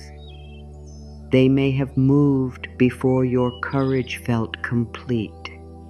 They may have remained planted while your voice shook. The feet have done enough traveling for one day. They do not need to know the whole path. They do not need a map for morning. They do not need proof that every step will be correct. Let the feet release the road that belongs to tomorrow. The toes may unclench. The heels may become heavier. The soles may stop pressing against an invisible ground. There is nowhere to go inside the circle. There is only the place where you are. Let the feet be the farthest resting point of the body. Let the circle curve beyond them. Pale grains, a clear edge, a quiet instruction. The night may come this far. The burden may not. The noise may come this far. The demand may not. The memory may approach. The reenactment may not enter. The feeling may remain. The impossible assignment stays outside. Your whole body now rests within the circle. Forehead, eyes, jaw, throat, shoulders, chest, arms, hands, stomach, back, hips, legs, feet, every part included. No part left behind. No part required to become peaceful before it is welcomed. The circle does not surround a perfected version of you. It surrounds the person who is here, tired, trying, human, worthy of rest. The body may now receive the sentence that each area has been learning. The boundary does not need to be made from tension. The forehead does not need to solve. The eyes do not need to watch. The jaw does not need to hold the unsaid. The throat does not need to explain. The shoulders do not need to carry. The chest does not need to predict loss. The hands do not need to grip. The stomach does not need to digest the future. The back does not need to support everything. The hips do not need to choose a direction. The legs do not need to travel. The feet do not need to find the path. The circle carries the edge. The body receives the quiet. You may feel the entire outline of yourself more clearly. You may also feel yourself becoming less distinct, as though the body is settling into the bed and no longer needing to announce where each part begins and ends. Both are welcome. There is nothing you have to maintain. The circle remains even when the image fades. You may stop seeing the salt. The meaning stays. You may forget the words. The placement stays. You may drift away from the voice. The burden stays beyond the edge. This is the permission the night has been moving toward. You do not have to remain conscious to protect what has been created. Sleep is not the moment when the boundary fails. Sleep is the moment when you stop being required to guard it. You may have spent years believing that safety depended upon your continued alertness. Tonight, the circle carries a different message. You are permitted to stop supervising. You are permitted to stop checking whether peace is still present. You are permitted to stop asking whether you are doing this correctly. The body can cross into sleep without taking the burden with it. Nothing useful is lost. Nothing meant for you disappears because you rest. Nothing that truly requires attention will become more worthy because you suffered beside it through the night. You can return tomorrow. You can look again. You can choose again. You can ask for help. You can make the call. You can set the boundary. You can change the plan. You can continue. Tomorrow holds those possibilities. Tonight holds this circle. Within my circle of quiet, I hand over the heaviest one and leave the rest for tomorrow. No strain. Within my circle of quiet, I hand over the heaviest one and leave the rest for tomorrow. No proof. Within my circle of quiet, I hand over the heaviest one and leave the rest for tomorrow. Only placement, only rest. The resistant part may still be listening. It may be standing near the inner edge, wondering whether the burden will remain outside. You do not need to argue with it. Show it the circle. Show it the empty hands. Show it the body being held. The burden has not disappeared. It has stopped occupying the resting place. That is enough evidence for one night. Now remember the smaller secret promised earlier. One grain has been waiting at the circle's edge. It does not shine more brightly than the others. It does not hold special power. It carries a simple message for the part of you that doubts you are permitted to rest. The message is this: your rest does not need anyone else's permission, not the permission of the person who expects more, not the permission of the work that remains, not the permission of the past, not the permission of fear, not even the permission of the part of you that has forgotten how to stop. Rest is not being taken from anyone. It is being returned to you. That one grain holds its place. It does not ask whether you have finished enough. It does not calculate your worth. It does not compare your tiredness with anyone else's. It marks the edge because your life exists inside it. Your life matters. Your body matters. Your peace matters. Not more than everyone else. Not less.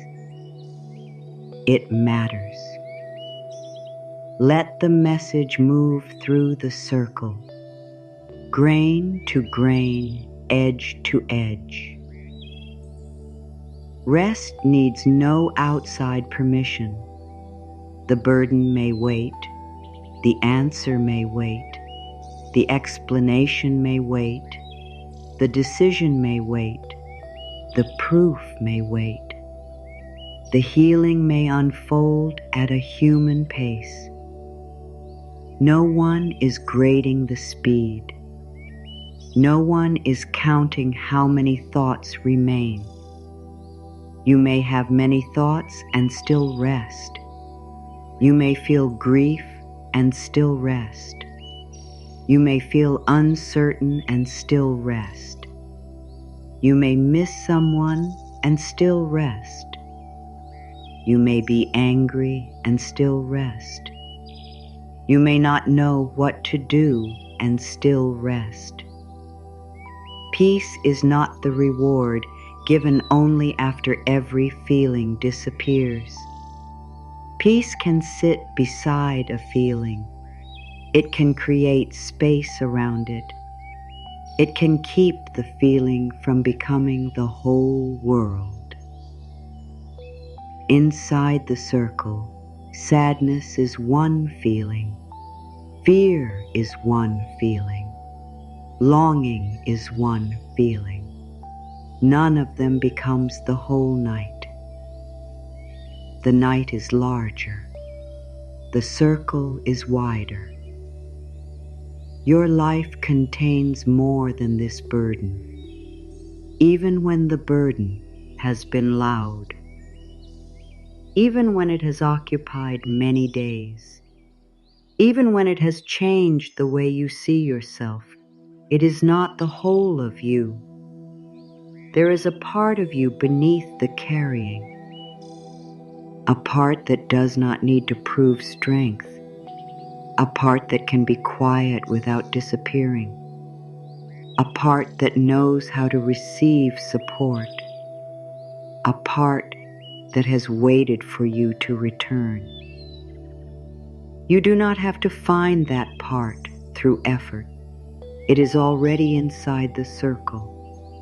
It may be the part breathing when you stop controlling the breath, the part growing heavy when you stop holding yourself above the bed, the part receiving these words after the conscious mind has begun to drift. Let the affirmations come now without explanation, one line at a time. No need to repeat every one, no need to remember. Let the lines pass through the circle and settle where they belong. I am permitted to rest before everything is resolved. My quiet has a clear and loving edge.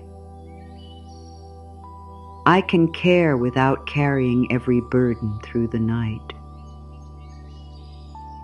I place the heaviest weight beyond my resting space. I leave tomorrow's work with tomorrow. My body does not have to become the boundary. My mind may pause without losing what matters. My heart may remain tender and protected. I can feel without obeying every feeling. I can love without crossing my own edge.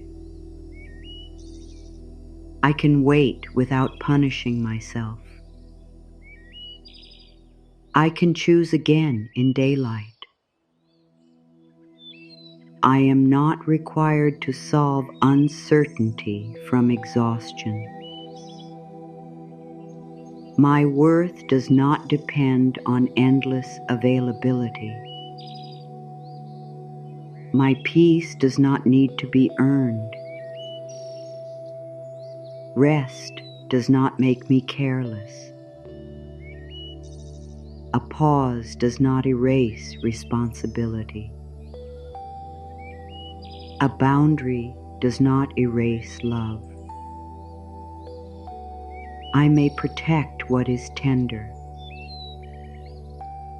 I may leave the impossible assignment outside. I may keep my feelings close and place the burden down. I am willing to trust one night of rest. I am willing to let one weight remain beyond the circle. I am willing to stop supervising the future. I am willing to receive support. I do not have to hold everything together while I sleep. I do not have to prepare for every possible pain. I do not have to answer every imagined question. I do not have to explain my need for quiet. The circle is clear. The edge is kind. The burden may wait. Ease 2.0's. The answer may wait. The future may wait. My hands may rest. My shoulders may rest. My face may rest. My voice may rest. My heart may rest. My whole body may rest.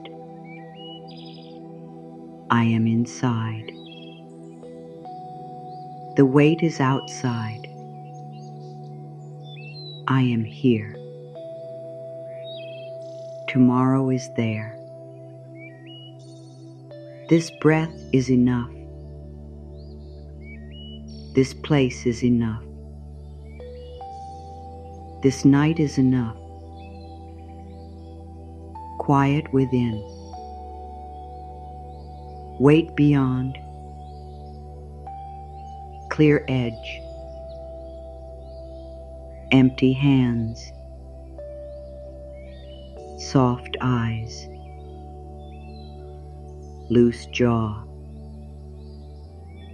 Lower shoulders. Steady breath. Resting body. Nothing to prove. Nothing to chase. Nothing to solve. Not now. Not here. Tomorrow can wait. One wait outside. Peace within. Circle complete. Quiet stays. I rest. The lines may now become fewer. The spaces may become larger. You do not have to follow them. Sleep may arrive between one sentence and the next. That is not interruption. That is completion. Falling asleep before the final words means nothing has been missed. The essential part has already happened. You recognized the burden. You placed it beyond the edge. You remained inside. The rest is only a soft continuation. The words can continue without being collected. The circle can remain without being imagined. The body can move into sleep without receiving one more instruction. Nothing is lost when awareness fades. Nothing crosses the line because you stop listening. Nothing needs your watch. The heaviest burden has a place. You have a place. They are not the same place tonight. Let this be the first of 3 nights, if that feels kind to you. Tomorrow night, you may return to the same circle. You may place the same burden outside again. There is no failure in repeating the placement. A burden carried for a long time may need to be set down more than once. On the second night, the circle may form more easily, or it may not. Both are acceptable. You may discover that the burden feels different, smaller, clearer, more honestly named. You may discover that the true weight was not the problem itself, but the belief that you had to solve it alone. On the third night, you may return once more, not as a challenge you must complete, not as proof that the practice works, only as a way of showing the body that the boundary was not a temporary accident. 3 nights, 3 quiet placements, 1 burden at a time, no guaranteed outcome. no demand for transformation, only the repeated experience of giving rest a protected place. You may find that something begins to change, not necessarily the problem, your relationship to the problem. The burden may stop entering every room. The body may recognize bedtime as a boundary rather than another work shift. The hands may remember emptiness. The shoulders may remember support. The mind may learn that tomorrow can receive what tonight does not finish. Small learning, real learning, human learning. You do not need to measure it. Return only because the circle feels like care. Return because the body deserves repetition without pressure. Return because one night of relief is worthy even when life remains complicated. For now there is no second night. There is only this one. The circle curves around the bed's peace. The salt lies still. The burden remains beyond the edge. The room does not have to become silent for you to rest. The mind does not have to become empty. The heart does not have to become certain. The future does not have to become visible. You are not waiting for perfect conditions anymore. You are resting within an honest boundary. A thought may rise. Let it reach the edge. A memory may return. Let it remain outside. A feeling may move through the body. It may stay inside without receiving an assignment. The circle knows the difference. You are learning the difference. Feeling is not carrying. Caring is not carrying. Remembering is not carrying. Resting is not forgetting. The salt holds no anger. The edge holds no punishment. It is only a quiet agreement. The night agrees not to demand tomorrow's strength. The body agrees to stop lifting the heaviest weight. The mind agrees to leave one question unanswered. You agree to remain within your own care. This agreement does not need a signature. The vow was enough. I draw my circle of quiet and place the heaviest weight beyond its edge. The words may now become distant. The vow may become a feeling. The feeling may become weight. The weight may become sleep. No rush, no effort. You can hover near sleep. You can drift into it. You can wake briefly and return. The circle does not break when awareness moves. It is not made from perfect concentration. It is made from the permission you have already given. Your permission remains. Rest needs no outside permission. The one waiting grain has delivered its message. Now it becomes like every other grain. Quiet, ordinary, holding its place. The circle does not need one grain to become special. Each one contributes. Each one says the same thing. This space matters. This space matters. This space matters. Let the words fade. Space matters. Rest matters. You matter. The burden may be met in daylight. It may be approached with information, with support, with a clearer boundary, with practical action, with patience, with acceptance, or with the recognition that it was never yours to carry.